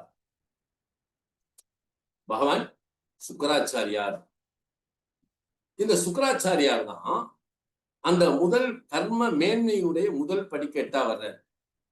அவர் என்ன சொல்றாரு, அதாவது பாத்தீங்கன்னா இதுல ஒரு அற்புதமான ஒரு நாள் வந்து இதுல உள்ள நுழையுது. எப்ப அப்படின்னா, இப்ப வரக்கூடிய ஆவணி மாசம் 26ஆம் தேதி, செப்டம்பர் மாசம் 11ஆம் தேதி. எப்படி? ஆவணி 26, செப்டம்பர் மாசம் 11ஆம் தேதி மகாபரணி அப்படின்ற ஒரு நட்சத்திரம் வருது இந்த ஆவணி மாசம். அப்ப இந்த மகாபரணி நட்சத்திரம் என்ன பரணி நட்சத்திரத்தை ஏன் 2வது நட்சத்திரமாக கொடுத்தார்கள்? பரணி நட்சத்திரத்துடைய அதிபதி யார்? சுக்கிரன். அதனுடைய அதிதேவதை யாருன்னா யமன். சரியா? அதனுடைய அதிதேவதை யாரு? யமன். ஆனால் பரணி நட்சத்திரத்துடைய சூத்திரம் என்ன என்றால், ஒவ்வொரு ஆன்மாவினுடைய லௌகீக வாழ்க்கையை கொடுக்கக்கூடிய நட்சத்திரமே எதுனா அது பரணி நட்சத்திரம் தான். லௌகீக வாழ்க்கை, உங்களுடைய இல்லற வாழ்க்கையினுடைய சிறப்பை மறைமுகமாக இல்ல, வெட்ட வெளிச்சமாக பட்ட வருத்தனமாக ஒவ்வொரு ஆன்மாவுக்கும் இல்லற வாழ்க்கையை சிறப்பாக்கி கொடுக்கக்கூடிய ஒரு நட்சத்திரம் எதுன்னா அது பரணி நட்சத்திரம். இந்த பரணி நட்சத்திரத்தில் தான் கால பைரவர் பிறந்தார். அதனுடைய அதிதேவதை யமன் என்பதால் ஆவணி மாதம் 26ஆம் தேதி, செப்டம்பர் மாதம் 11ஆம் தேதி வரக்கூடிய இந்த மகாபரணியுடைய நாளிலே நாம் முன்னோர்களுக்கு, அதாவது முன்னோர்கள் வழிபாடு, அந்த நேரத்துல தான் யம தீபம் நம்ம ஏத்தணும். யம தீபம் அன்னைக்கு தான் நம்ம ஏத்தணும். அப்படி ஏத்தும் போது அந்த முன்னோர்களுக்கு அந்த, அதாவது அன்னைக்கு மகாபரணி தீபத்துக்கு நீங்க சிவாலயத்திலையும் போய் விளக்கு போடலாம், பைரவர் சன்னிதானத்திலையும் விளக்கு போடலாம். இந்த 2 இடத்துல விளக்கு போடும்போது உங்களுடைய முன்னோருடைய ஆத்மா சாந்தி அடைந்து முன்னோருடைய ஆசீர்வாதம் உங்களுக்கு கிடைப்பதோடு மட்டுமல்லாமல், நான் ஏற்கனவே நிறைய சொல்லியிருக்கேன் இந்த இடத்த. ஒருவன் பரணி நட்சத்திரத்திலே வன்னி மர இலையை கொண்டு மாலை கட்டி பைரவரை வழிபட்டால் மாண்டவனை பிழைக்க வைக்கலாம் என்ற அற்புதமான நட்சத்திரம் இதுதான் அப்படின்றத நான் கடந்த காலகட்டத்தில் ரொம்ப வருஷமா சொல்லிட்டு வரேன். இதெல்லாம் நிதர்சனமான உண்மை. இத நான் ஒரு 20-25 வருஷமா ஒரு விநாயகர் கோயில்ல சொற்பொழிவாற்றிட்டு போது இதை பத்தி நான் சொல்லி, அதுல ஒருத்தர் இதை போய் பண்ணி அவங்க அம்மா படுக்கையிலிருந்து எழுந்து நல்ல நடமாட்டத்துக்கு வந்துட்டாங்க. அதை என்கிட்ட விநாயகர் கோயில்ல கண்ணீர் மல்க சொன்னார். அது மிகப்பெரிய ஒரு அற்புதமான, எனக்கு அது கிடைச்சது. இன்னைக்கு வரை ஜோதிடத்திலையும் சரி மற்றதிலும் சரி சுயநலத்தோட நான் எந்த விஷயத்தையும் வச்சுக்கிட்டது இல்லை. மக்களுக்கு பயன்படக்கூடிய எந்த விஷயத்தை நான் அப்படியே தூக்கி நான் பார்த்ததை சொல்லிட்டு போயிடுவேன். செய்யாம போ. ஆனா என் கடமை நான் பார்த்ததை சொல்லிட்டு போகணும். இல்லாட்டி நவக்கிரகம் என்ன சொல்லும், ஏன்னா உனக்கு வேணுங்கிறதெல்லாம் நான் தர்றேன், உன் சாப்பாட்டுல இருந்து உனக்கு வாழ்க்கைக்கு எல்லாமே நான் தர்றேன், அப்படி இதுல இருக்கிறது நீ கொடுக்கறதுல என்ன உனக்கு குறை என்ன? அதாவது ஜோதிடருடைய குறையை பத்தி சொல்றேன் என்ன. ஜோதிடர்கிட்ட ஒரு ஜோசியரை பத்தி நான் சொல்றேன். இந்த அஸ்வதி மகம் மூலத்துல இருக்கக்கூடிய விஷயத்தை சொல்லி, அஸ்வதி நட்சத்திரம் செய்வனை குற்றத்தை காட்டும், மக நட்சத்திரம் பிதிர் குற்றத்தை காட்டும், மூல நட்சத்திரம் முன்னோருடைய அதாவது தெய்வ குற்றத்தை காட்டும் அப்படின்னு சொல்லி, இதுல சாமியை திறந்தாலே சரியா போன்னு சொல்ல, அதை ஒருத்தன் கையில எடுத்துக்கிட்டு ஏன்னா அதுல ஒருத்தன் ஒரு ஜோசியர் கையில எடுத்துக்கிட்டு வர்றவனுக்கு கூட அந்த 3 நட்சத்திரத்துக்குரிய கிரகங்களை மட்டும் எடுத்து இதுக்கு பரிகாரம் பண்ணணும்னு சொல்லி வர்றவன்ட்ட 25,000, 50,000, 1,00,000, 1,50,000 வாங்க ஆரம்பிச்சான். வாங்கி என்னதான் ஒரு 1600 சதுர அடியில் ஒரு பெரிய வீடு கட்டிட்டான். நானும் தான் போறேன். நானும் 40 வருஷமா தான் பார்த்துக்கிட்டு இருக்கேன். இதை பார்த்து சொன்னவனு நம்ம தான். என்ன, நம்ம 1,00,000 ஒரு கையில எண்ணது இல்லை. என்ன, 1,00,000 ஒழுங்கா எண்ணது இல்லை. அவன் அதுல ஒரு பெரிய கொடுமை என்னன்னா, ஒருத்தன் அப்புறாணி நித்திய கூலி 500 ரூபாய் சம்பாத்தியம். அவனை பிடிச்சு என்ன செஞ்சுட்டான், 1,4 லட்சம் ரூபாய் அவனை வாங்கி, உன அந்த கோயிலுக்கு போகணும் இந்த கோயிலுக்கு போகணும்னு சொல்லி 1,4 லட்சம் ரூபாய் வாங்கி அவன் கடனை வாங்கி கொடுத்துருக்கான். ஐயோ இதை பண்ணா நம்ம வாழ்க்கை மாறிடும், நம்ம பெரிய அந்த பூமுட்டை கலது. அவன் போய் 1,4 லட்சம் ரூபாய் கொடுத்தேன். அவன் வாங்கி எல்லாத்தையும் செமிச்சு போட்டு சரி அந்த காலத்துல நினைச்சுவாங்க, நல்லா கவனிங்க, இதெல்லாம் நீங்க தெரிஞ்சுக்கணும். ஏன்னா இதெல்லாம் வெட்டி பேச்சு கிடையாது. நான் சொல்றதெல்லாம் என் அனுபவத்தை நான் உங்களுக்கு சொல்றேன். ஏன்னா நாளைக்கு உங்களுக்கு இது பயன்படும். ஏன்னா அந்த காலத்துல என்ன செய்வாங்க, ஜோசியர்கள்லாம் 2 ரூபா 3 ரூபா 5 ரூபா அப்படிதான் ஜாதகத்துக்கு வாங்குவாங்க. அப்படி வரும்போது, அம்மா இதுக்கு மாங்கல்ய தோசை இருக்குமா, இதுக்கு பரிகாரம் பண்ணணும்மா. அந்த காலத்துல ஜோசியம் இப்படிதான் பேசுவாங்க. ஐயா சரிங்கய்யா, அதுக்கு எவ்வளவு ஆகுங்கய்யா. உடனே நம்மளுக்கு சாயங்காலம் இன்னைக்கு தவணைக்காரன் வந்தா அவனுக்கு எவ்வளவு கட்டணும்னு யோசிப்பான் ஜோசியக்காரன். அப்படி யோசிச்சு அத முதல் தவணைக்காரன் ஞாபகம் வரும், அவனுக்கு 500 ரூபாய் கட்டணும். அம்மா ஒரு 500 ரூபாய் ஆகும்மா அப்படிம்பாங்க. என்னது 500 ரூபாய் உடனே பெரிய காசு. ஆனா அன்னைக்கு 2 ரூபா 3 ரூபா 5 ரூபா ஜாதகம் 500 ரூபா பெரிய காசு தான். சரி கொடுத்துருவாங்க, கொடுத்துட்டு போயிடுவாங்க. அவரை வாங்கணும்னு என்ன செய்வாரு, அம்மா நான் சொல்லும் போது வாங்க அப்படின்னு சொல்லி அவங்க வரும்போது வீட்டுல இருக்கிற யூதியை வச்சு கையில கொடுத்துருவாரு. இந்த விபூதியாவது கொடுப்பேன். எதுக்கு சொல்ல வரேன்னா, அவன் வாங்கின காசுக்கு ஒரு ஆத்மார்த்தமான ஒரு பிரேயரை பண்ணி இந்த விபூதியாவது கொடுப்பேன். உண்மையிலே அவன் செய்யறது, அவன் கோயிலுக்கு போறான் போகல, பூஜை பண்றான் பண்ணல. ஆனா ஆத்மார்த்தமா என்ன அந்த ஜோசியர்கள்லாம் அந்த ஜபம் பண்ணி அந்த விபூதியை கொடுத்துருவான். இன்னைக்கு பூசாம என்ன செய்யறான், ஒருத்தனுக்கெல்லாம் மாந்தி 11 இருக்கு, மாந்தி தோஷம், இதுக்கு கிட்டத்தட்ட 1,65,000 ரூபாய் ஒரு பரிகாரத்துக்கு இருக்கான். எப்படி மாந்திக்கு இவன் போய் மாத்தி வைக்க போறான? மாந்தி முன்னாடி போ, 10ஆம் படத்துக்கு போ, இந்த 12ஆம் படத்துக்கு போன்னு சொன்னா கேட்க போகுதா? இவன் 1 லட்சம், அதையும் சொல்றேன் பாருங்க, 1,65,000 ரூபாய் ஆகுமா பரிகாரம்? அந்த அம்மா என்கிட்ட சொல்லுது, என்னம்மா கொடுத்தீங்களா அப்படின்னு. யோசனை பண்ணேன், இல்ல அவ்வளவு காசுக்கு என்னால முடியாதுன்னு சொல்லிட்டு வந்தேன் சாமி. இப்ப என்ன போகும்போது அவன் இருக்க மனிதாபிமானம் வேண்டாம் ஐயா, முன்னாடி வந்து உட்கார்றவன் இருக்கப்பட்டவன் இல்ல அப்படின்றத பார்க்க வேண்டாமா? இப்ப சாய்ராம் அம்மா போய் உட்கார்ந்து ஒரு ஜோசியருக்கு முன்னாடி உட்கார்ந்து, அம்மா பரிகாரத்துக்கு 10 லட்சம் ரூபாய் ஆகும் அப்படின்னு அது கொடுக்கும், அதுக்கு தகுதி படிச்சு, அது கோடீஸ்வரி யாரு, பாலா சாய்ராம். அதே மாதிரி சாந்தாம்பட்ட போய் கேட்டா கொடுப்பானா? 10 லட்சம் ரூபாய் வைக்கிறியா மகனே அப்படின்னு சொல்லி, இந்த வர்றேன் எங்க வீட்டுக்காரரை கேட்டு வர்றேன்னு ஓடியாந்துடும். இப்படிதான் நடக்கும். சரியா? அப்ப இவன் தான் 1,30,000 ரூபாய் அவன்கிட்ட வாங்கிட்டா, அவன் கடன் வாங்கி கொடுத்துட்டான். பதிலுக்கு ஒரு சின்னது கூட கொடுக்கல. ஒரு கோயில்ல இந்த பிரசாதம்டா, இதை பண்ணுண்டா, இதை வச்சுக்கோ, அவனையும் கோயிலுக்கு கூட்டிட்டு போறேன்னு சொல்லிட்டான். கூட்டிட்டு போல. கடைசியில என்ன கேட்டா, ஏய் அதெல்லாம் சரியா போச்சு அப்படின்ட்டான். கடைசியில அவனை பார்த்தா, அவன் நான் ஒரு மீட்டிங்காக அந்த ஊருக்கு போறேன், அந்த மீட்டிங் நடத்தினவரு என்கிட்ட சாமி இங்க பாருங்க, இவர் இந்த மாதிரி பண்ணிட்டார் சாமி அப்படின்னு அந்த மனுஷனை, அந்த மனுஷன் பாவமா இருக்கான். என்ன அவ்வளவுதான். அன்னைக்கு எனக்கு டென்ஷன் ஆனது அந்த ஆள் மேல.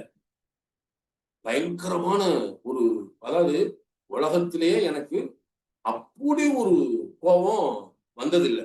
அப்படியே உக்கிரம் ஆயிடுச்சு. மீட்டிங் முடிச்சுட்டு வந்தேன். வந்தவொன்னு ஒரு குளியலை போட்டேன். குளியலை போட்டு நேர மேல போய் உட்கார்ந்து ஒரு பட்டையை அடிச்சேன். அடிச்சுட்டு என் குருநாதனை இழுத்தேன். இங்க வா உட்கார், ஒரு பஞ்சாயத்து அப்படின்னு. அவரு வேகமா நான் இருக்கிற நிலையை பார்த்து பதறி போய் வந்துட்டார். வந்து உட்கார்ந்தாரு. என்னன்னு கேட்டார். இப்படி ஒரு சங்கதி, இப்ப நான் எந்த சித்தனை பிடிச்சா இது சரியா வரும்னு கேட்டேன். அப்ப அவரு இதெல்லாம் வேணாம்டாது, இப்ப நீ சொல்றியா இல்ல உனிய நான் அத்தியாசத்துல எடுக்கவா அப்படின்னு கேட்டேன். உனிய நான் வாசியில தூக்கிடுவேன் அப்படின்னு குருநாதன் ஒரு பயமுறுத்துறேன். இரு, இந்த ரிஷியை பிடி, உனக்கு சரியா வரும் அப்படின்னு. இரவு சரியாக 12 மணிக்கு உட்கார்ந்து வாசி இழுத்து அவரை வச்சு அந்த ஜோசியக்காரனை தூக்கி அந்த ரிஷி கையில கொடுத்து, இவனை நீ என்ன பண்ணணும் பண்ணு அப்படின்னு கையில கொடுத்துட்டு வெளியே விட்டேன். அதாவது சரம் பார்க்கிறவன்ட்ட சரியிடக்கூடாது. என்ன உச்சத்துக்கு போயிடுச்சு அன்னைக்கெல்லாம். எனக்கு பாவங்க.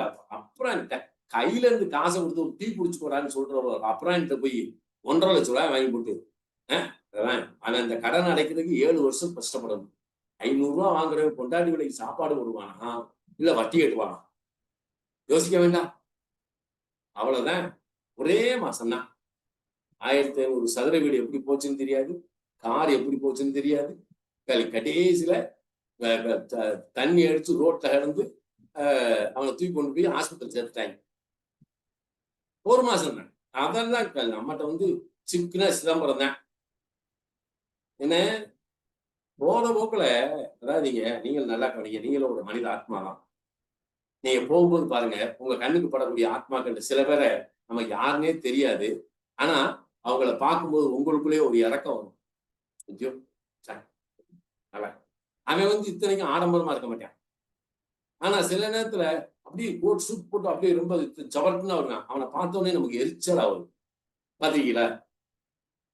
இது எல்லாத்துக்குமே உண்டு.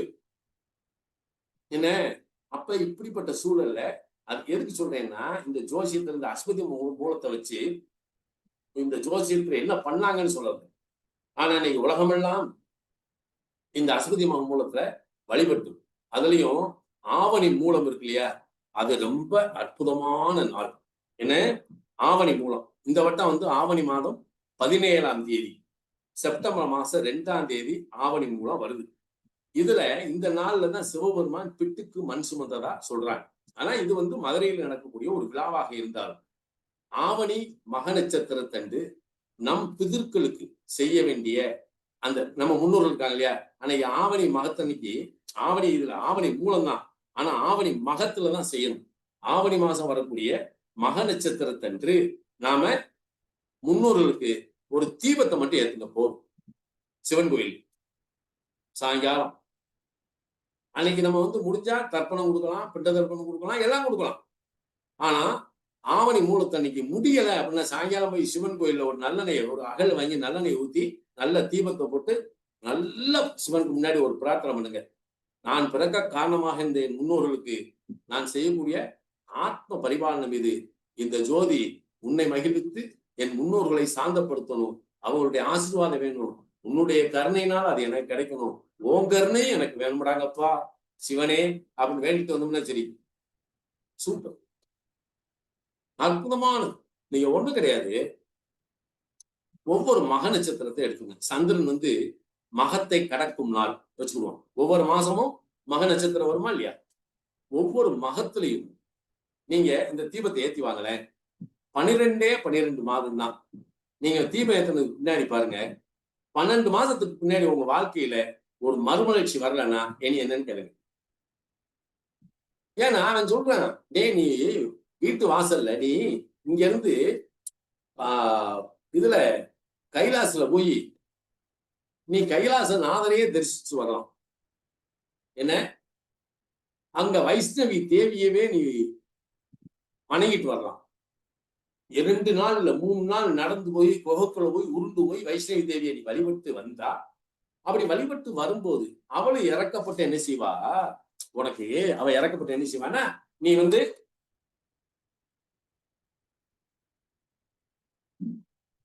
நீ நீ என்ன செய்வா, நீ கூப்பிட்ட உடனே அவன் என்ன செய்வா, வந்துருவா.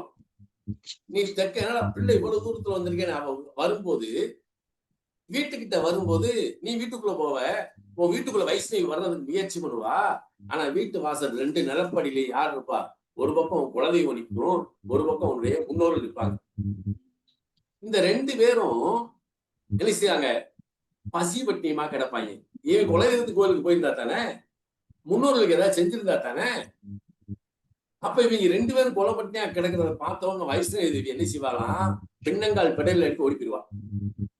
அப்ப ஒரு தெய்வ அனுக்கிரகத்தை நாம் பெற வேண்டுமானால், நீ எங்கு 7 மலை தாண்டி நீ உயர்ந்த நிலையில் இருக்கக்கூடிய அற்புத சக்தி படைத்த தெய்வத்தை நீ வணங்கினாலும் கூட அந்த தெய்வத்தினுடைய இரக்கம் உனக்கு இருக்கும். ஆனால் அதனுடைய முழு அனுக்கிரகம் கிடைக்க வேண்டுமானால் உன்னுடைய முன்னோர்கள் ஆசீர்வாதமும் உன்னுடைய குலதெய்வ ஆசீர்வாதமும் உனக்கு முதல்ல இருக்கணும்.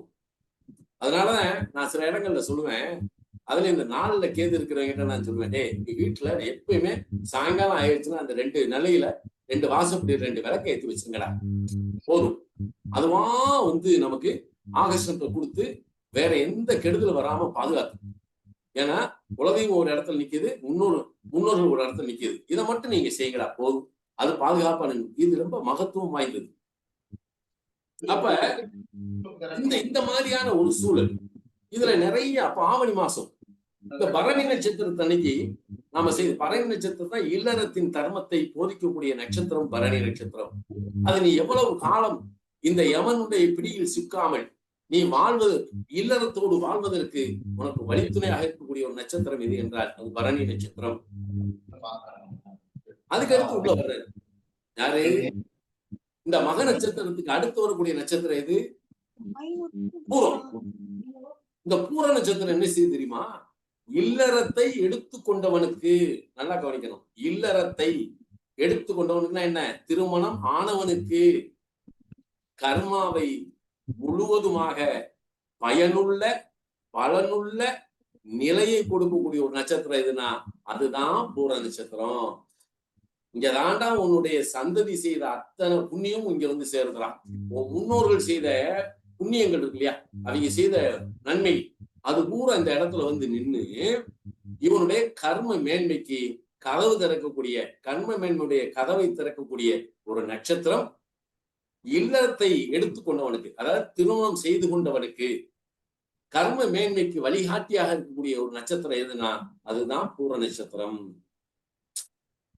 ஏன் நான் வந்து ஆனி மாசம் வரக்கூடிய பூர நட்சத்திரத்துல மக்கா விட்டுறாங்கடா அப்படின்னு சொன்னதுக்கு காரணம் என்னன்னா, இந்த பூர நட்சத்திரத்துடைய இயக்கமே ஆணிப்பூரத்துலதான் இருக்கு.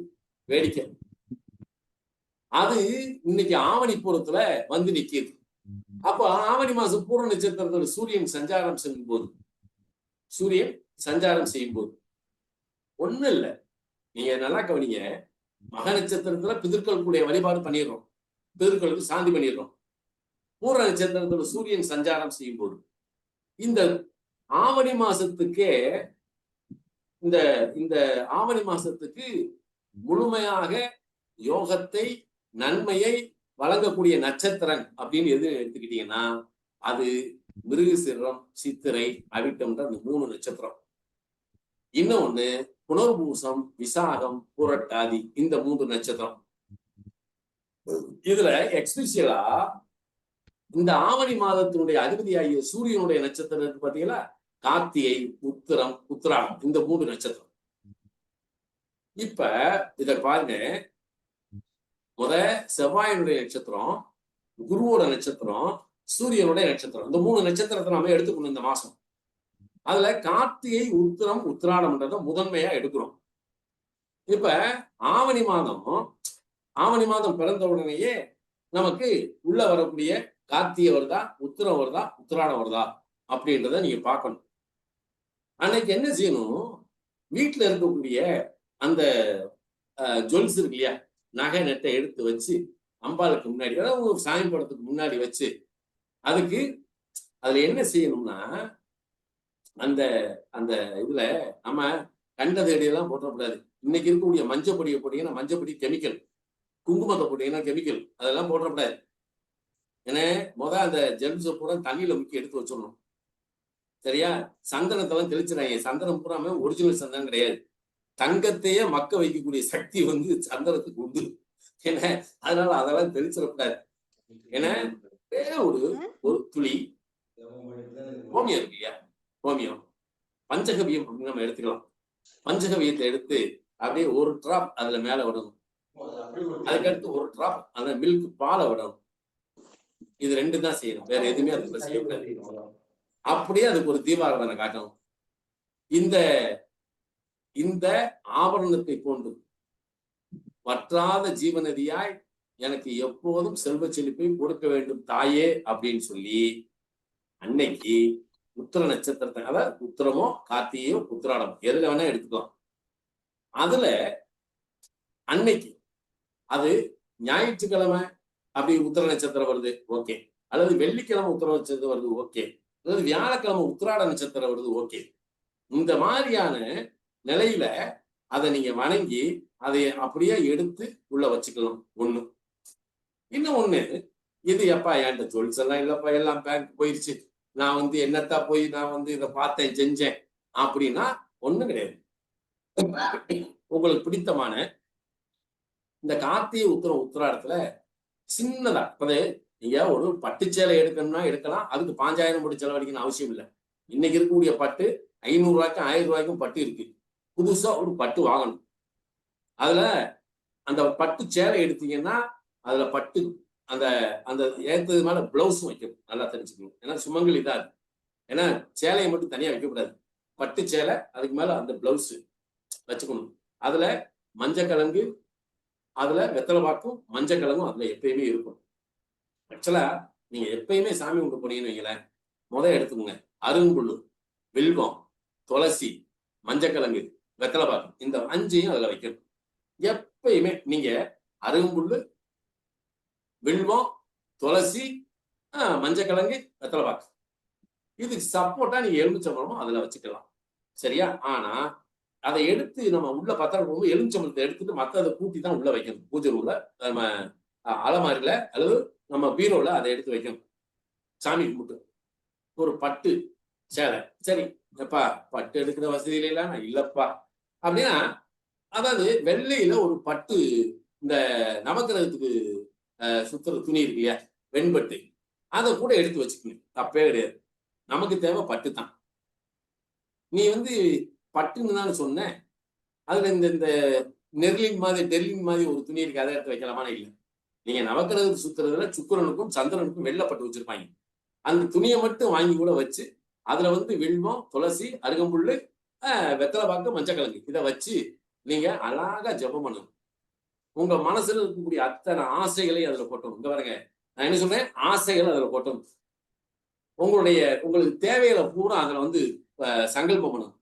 பண்ணி நல்லா தீபாராதனை காட்டி நீங்க அன்னைக்கு சக்கரை பொங்கல் வைக்கலாம். அப்படி இல்லை அப்படின்னா, அதெல்லாம் வைக்கிறதுக்கு எனக்கு நேரம் எதிரா தம்பி அப்படின்னு நீங்க கேட்டீங்கன்னா, அழகா ஒரு டம்ளர் பால் வைங்க. அந்த பாலுல 2 சொட்டு தேனை விடுங்க. தேனை விட்டுட்டு அதை நெய்வேத்தியம் பண்ணுங்க. நெய்வேத்தியம் பண்ணிட்டு அழகா அந்த பாலை வந்து கீழே ஊத்திடக்கூடாது, எல்லாம் குடிச்சுக்கணும். நெய்வேத்தியம் பண்ணது அதை எடுத்து அந்த துணியோட சேர்த்து, பட்டு துணியோட சேர்த்து அதை முடிஞ்சு உங்க பீரோக்குள்ள கொண்டு போய் வச்சிருங்க. உங்க வீட்டுல அதுக்கப்புறம் என்னைக்காவது வந்து பணப்பற்றாக்குறையாச்சு, எனக்கு நகை நட்டு சேரல, எனக்கு ஆரோக்கியம் குறைஞ்சிருச்சு அப்படின்னு சொன்னீங்கன்னா, இந்த தாடிக்காரனுக்கு தாடி இல்லை. சரியா? இந்த தாடிக்காரனுக்கு மக்கா இன்னைக்கு கூடியிருக்கக்கூடிய 41 பேருக்கு இதுதான். சூப்பர் ஐயா, சூப்பர். ஆனா இது அருமை, அப்படியே, அருமை, அருமை. ஆமா, உங்களுக்கு தெரிஞ்ச மக்களுக்கெல்லாம் சொல்லுங்க. கண்டிப்பா. எல்லாரும் அதுல புண்ணியமா இருக்கும். அதுல இன்னைக்கு நாம ஒரு விஷயத்த பார்க்க போறோம். எப்படின்னா, இந்த மாசத்துடைய சிறப்பு என்னன்னு பார்ப்போம். இதுல எடுத்த எடுப்புலயே சொல்றேன், ஆவணி மாசம் 1ஆம் தேதி சனி பகவானுக்கு ஜெயந்தி அப்படின்னு சொல்றான். எடுத்த எடுப்புலயே ஆவணி 1ஆம் தேதி நவக்கிரகத்தினுடைய சனி பகவானுக்கு நம்ம செய்யலாம் அப்படின்னா, இது யார் செய்யலாம் அப்படின்னா, அதாவது பூசானுச உத்திரட்டாதியில பிறந்தவங்க. சரியா? சனி தசை யாருக்காவது நடக்கு அப்படின்னா அவங்க மகரம் கும்ப லக்கணத்துல பிறந்தவங்க மட்டும் இதை செஞ்சா போதும்.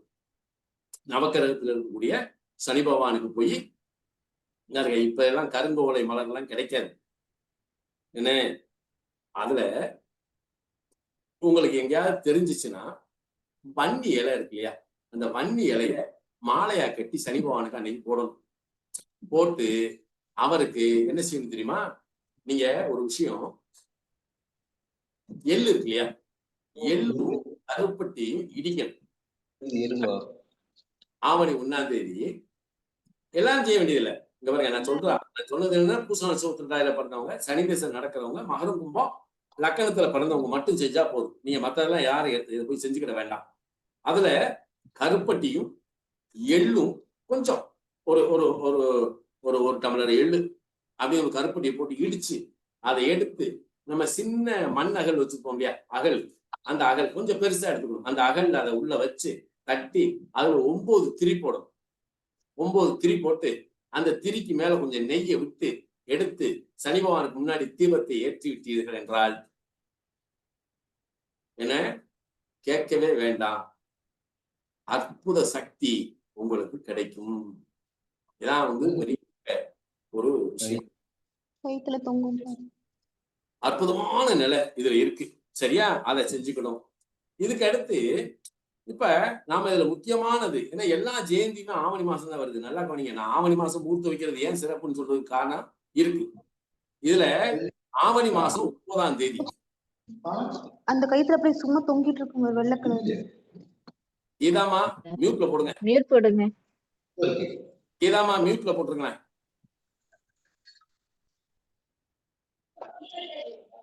கீதாமா மியூட்ல போடுங்க. என்ன, இப்ப ஆவணி மாசம் 9ஆம் தேதி, அதுல ஆகஸ்ட் மாசம் 25ஆம் தேதி இதுக்கு செவ்வாய்க்குரிய, அதாவது செவ்வாய் பகவானுக்கு அன்னைக்கு ஜெயந்தி. முதல் ஆவணி 1 சனி ஜெயந்தி, இதுல ஆவணி 9ஆம் தேதி செவ்வாய் பகவானுக்கு ஜெயந்தி. சரி, இப்ப இதுல இன்னொரு விஷயம், இதுல நான் முதல் சொன்னதுல ஒரு விஷயம், ஒரு திருத்தத்தை நான் சொல்லிடுறேன். பூச நட்சத்திரத்தாயில பிறந்தவங்க மகர கும்ப லக்கணத்துல பிறந்தவங்க, சனி திசை நடக்கிறவங்க, ஆவணி 1ஆம் தேதி சனி பகவானுடைய ஜெயந்திக்கு போய் செய்யணும்னு சொன்னேன்ல, இதுல இன்னும் 2 பேர் செய்யலாம். துலா லக்கணத்துக்கு அவர் யோகாதிபதி, அதனால துலா லக்கணத்துல பிறந்தவங்க அதை செய்யலாம்.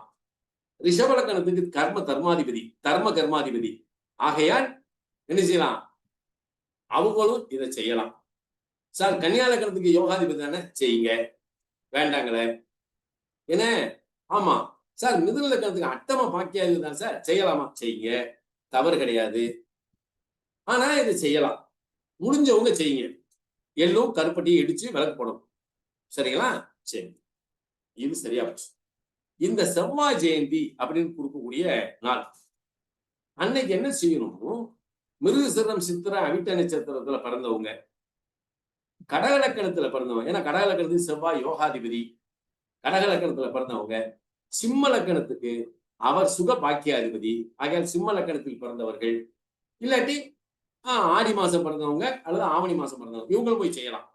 அதுல தனுர் மாசத்துல பிறந்தவங்க, தனுர் லக்கணத்துல பிறந்தவங்க, இவங்க எல்லாம் போய் செவ்வாய் பகவானுக்கு, அதாவது நவக்கிரகத்தினுடைய செவ்வாய் பகவானுக்கு அன்னைக்கு அந்த துவரம்பருப்பு ஒரு நெய்வேத்தியத்தை வச்சு வீட்டுல, அதாவது வீட்டுல கூட நீங்க என்ன செய்யலாம்னா, துவரம்பருப்பை அன்னைக்கு ஒரு சிவப்பு வஸ்திரம், உங்களுக்கு முரியம் படம் இருக்குன்னு வைங்களேன், முரியம் படத்துக்கு கூட இந்த சிவப்பு வஸ்திரம், அது வந்து மஞ்சக்கிழங்கு வெத்தலைப்பாக்கு, அதுக்கு முன்னாடி வந்து அந்த துவரம்பருப்பை வச்சு நைவேத்தியம் பண்ணி வழிபடலாம். நவக்கிரகத்துக்கு போய் நீங்க செவ்வாய் பவனுக்கு அன்னைக்கு ஜெயந்தி அன்னைக்கு செய்யக்கூடிய விழா ரொம்ப சிறப்பா இருக்கும். அப்ப இத போய் செவ்வாய் பகவானை நீங்க வணங்கிட்டு வந்தீங்கன்னா மிகப்பெரிய யோகத்தை, சிறப்பை உங்களுக்கு வாழ்க்கையில் தரும் அப்படின்றத நாம எடுத்துக்கணும், சரியா? ஆமா. மற்றபடி ஆவணி 11ஆம் தேதி, ஆகஸ்ட் மாசம் 27ஆம் தேதி அன்னைக்கு விநாயகர் சதுர்த்தி வருது. விநாயகர் சதுர்த்தி வந்து நீங்க இப்படி கும்பிடுங்க, அப்படி கும்பிடுங்க அப்படின்னு சொல்றது இல்லை. எல்லாருமே வந்து கும்பிடுவீங்க. மண்ணில் விநாயகர் செய்யலாம். நல்லா ஒரு காலத்துல மண்ணில் விநாயகர் செஞ்சுதான் வச்சு 3ஆவது நாள், 5ஆவது நாள், 7ஆவது நாள் கொண்டு போய் கரைச்சிக்கிட்டு இருந்தோம். அதுக்கப்புறம் வந்து களிமண்ல சுத்த மண்ணில் செஞ்ச விநாயகர் வச்சு, நான்லாம் 1982ல ஒரு மண் விநாயகர் வாங்கி வழிபட்டது இன்னைக்கு வரைக்கும் வச்சிருக்கேன். எப்ப 82ல வாங்குது அந்த விநாயகர் இன்னும் என்கிட்ட இருக்கு. இன்னும் என்னுடைய மேல பூஜை ரூம்ல வச்சிருக்கேன். அவருக்கு அப்பப்ப லேசா காட்டிக்கிடுவேன். ஏன்னா மண் விநாயகர். இதுல யாரெல்லாம் மண் விநாயகரை வழிபடலாம், நீங்க நல்லா கவனிங்க. மண்ணுல செஞ்ச விநாயகரை வீட்டுல வச்சு நீங்க வழிபட உங்களுக்கு பூமி யோகத்தை கொடுத்துக்கிட்டே இருக்கும். நல்லா தெரியுமா? சும்மா இல்லை. நானே அடுத்த வகுப்புல எந்தெந்த சுவதையில், அதாவது எந்தெந்த உலோகத்தில் செய்த சுவாமி உருவங்களை யார் யார் எப்படி வழிபடணும் அப்படின்றத அடுத்த சத்சங்கத்துல எனக்கு ஞாபகப்படுத்துங்க. நான் வந்து அதை உங்களுக்கு குறிப்பா எடுத்து தர்றேன், சரியா? இப்ப விநாயகர் சதுர்த்தியை நம்ம கொண்டாடிடுறோம். எப்ப? ஆகஸ்ட் 27ஆம் தேதி, சரியா? அதுக்கடுத்து ஆவணி மாசம் 15ஆம் தேதி, ஆகஸ்ட் 31ஆம் தேதி மகாலட்சுமி விரதம் ஆரம்பிக்குது. அன்னைக்கு மகாலட்சுமி இது நம்ம செய்யலாம். அன்னைக்கு ஞாயிற்றுக்கிழமை தான் வருது. அப்ப மகாலட்சுமி விரதத்தை எப்படி செய்யலாம் அப்படின்னா, நீங்க எங்க பாருங்க, நீங்க மஞ்சள்ல பிள்ளையார் பிடிச்சு வச்சா விநாயகர் ஆயிடுவார். என்ன, மஞ்சள்ல ஒரு பிள்ளையார் பிடிச்சீங்கன்னா அது விநாயகர். அதுல ஒரு அருகம்புல் நட்டு குங்குமம் வச்சா விநாயகர் உட்கார்ந்துருவார். ஆனா ஒரு கலசத்தை, ஒரு சின்ன செம்பு எடுத்து அதுல 5 புள்ளி சந்தனம் குங்குமம் வைக்கணும். அதாவது ஒரு இதுல நிறைய வைக்கக்கூடாது. பஞ்சபூதம்ன்றதை அதுக்குள்ள அடக்கணும்னா 5 பொட்டு தான் வைக்கணும். சுத்தி அந்த கலசத்தை சுத்தி 5 பொட்டு சந்தனம் குங்குமம் வச்சிடணும். வச்சாச்சுன்னா பஞ்சபூதம் இறங்கிக்கணும் உள்ள, தெரியுமா? பஞ்சபூதம் அதுக்குள்ள வந்துக்கணும். அதுல நம்ம தண்ணியை ஊத்துறோம். அதுல கொஞ்சம் பச்சை கற்பூரத்தை போடணும், 2 ஏலக்காயை போடணும். அதுக்கடுத்து நம்ம திருமஞ்சன பொடி கிடைச்சுன்னா திருமஞ்சன பொடி அதுல போடலாம். திருமஞ்சன பொடி கொஞ்சோண்டு வாங்கி அதுல போட்டுக்கலாம். போட்டு மாவளை இருந்துச்சுன்னா மாவளைய வச்சு தேங்காயை வைக்கலாம். 1 இல்ல மாவளை இல்லைன்னா சரி, 27 வெத்தலையை எடுத்து 9 இதா பிரிச்சு எடுத்துக்கணும். அதாவது 9 வெத்தலைய பிரிச்சு எடுத்து 3 இதா கவுளியா வச்சு அது மேல தேங்காய் வச்சிடணும். இந்த 27 நட்சத்திரத்துல இந்த மூர்த்தி வந்து இறங்கிடுவார். பஞ்சபூதம் 27 நட்சத்திரம் உள்ள வந்துடும். உள்ள வந்த உடனே அவளுக்கு அழகா அந்த தேங்காயில பொட்டு வச்சோடனே அது மகாலட்சுமியா நம்ம பாவனை பண்ணிடணும். அப்படி பண்ணும்போது என்ன செய்யணும்னா, இந்த மகாலட்சுமிக்கு இந்த இந்த இது பண்றோம் இல்லையா, அதுல நம்ம 10ஆம் நம்பர் நூல் கண்டு இருக்கு பாத்தீங்களா, அந்த 10ஆம் நம்பர் நூல் கண்ட கரெக்டா 21 இது எடுக்கணும் கையில. 21 சுத்து எடுத்து அப்படி முடிஞ்சு மஞ்சள்ல முக்கி அதை அப்படியே இது பண்ணி அப்படியே அந்த கலசத்துக்கு மாலையா போட்டணும். இந்த மாலைக்கு பேரு வாடா மலர் அப்படின்னு பேரு. வாடாமணி மாலை கேள்விப்பட்டீங்களா? இது வாடாமணி மாலை. இந்த நூல்ல வந்து மஞ்சளை முக்கி நீங்க தெய்வத்துக்கு, இப்ப நம்ம இந்தியாவில இருக்கிறோம், ஃபாரின்ல எல்லாம் நிறைய பேர் இருக்காங்க, அவங்க எல்லாம் பூ மாலைக்கெல்லாம் எங்க போவாங்க? அவங்க எல்லாம் இந்த மாதிரி நூல்ல வந்து அப்படியே அழகா 9 சுத்து அல்லது 16 சுத்து அல்லது 21 சுத்து சுத்தி அழகா சின்னதா எடுத்து அப்படியே ஒரு விக்கிரகத்துக்கோ அல்லது படத்துக்கோ மாலையை போட்டா அது மலர் மாலையை விட சக்தி வாய்ந்தது. பாருங்க, மலர் மாலையை விட நம்ம மாலை ஒரு பூ மாலை அதை விட சக்தி வாய்ந்தது. அது என்னைக்குமே கலட்ட வேண்டியது, அப்படியே இருக்கலாம். நித்திய மாலை, வாடாமணி மாலை, அதை போட்டு அதுக்கப்புறம் நீங்க புஷ்பங்கள் மாலைகள் அதுக்கு போட்டு நீங்க 108 காயினை கையில வச்சுக்கணும். 1 ரூபா கையனோ 2 ரூபா கையனோ அதை கையில வச்சுக்கிட்டு அன்னைக்கு, அதாவது லலிதா அஷ்டோத்திரம் யாருக்காவது அதாவது பார்த்து படிக்க தெரிஞ்சா நீங்க படிக்கலாம்.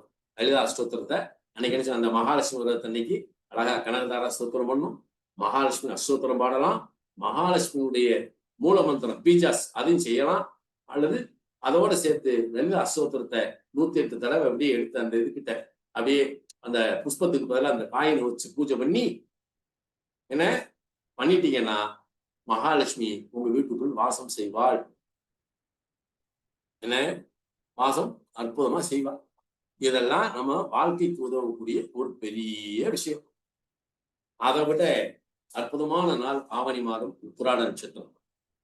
இந்த ஆவணி மாதம் வரக்கூடிய உத்திராட நட்சத்திரம் இருக்கு பாருங்க, அதுக்கு இருக்கக்கூடிய ஒரு சக்தி எதுக்கும் இல்லை. அப்ப ஆவணி மாசம் உத்திராட நட்சத்திரம் என்னைக்கு வருதுன்னா ஆவணி மாசம் 19ஆம் தேதி வியாழக்கிழமை உத்திராட நட்சத்திரம் வருகிறது. இதுதான் மெயினான சப்ஜெக்ட். இந்த ஆவணி உத்திராடம் என்பது அற்புதமான சக்தி படைத்தது.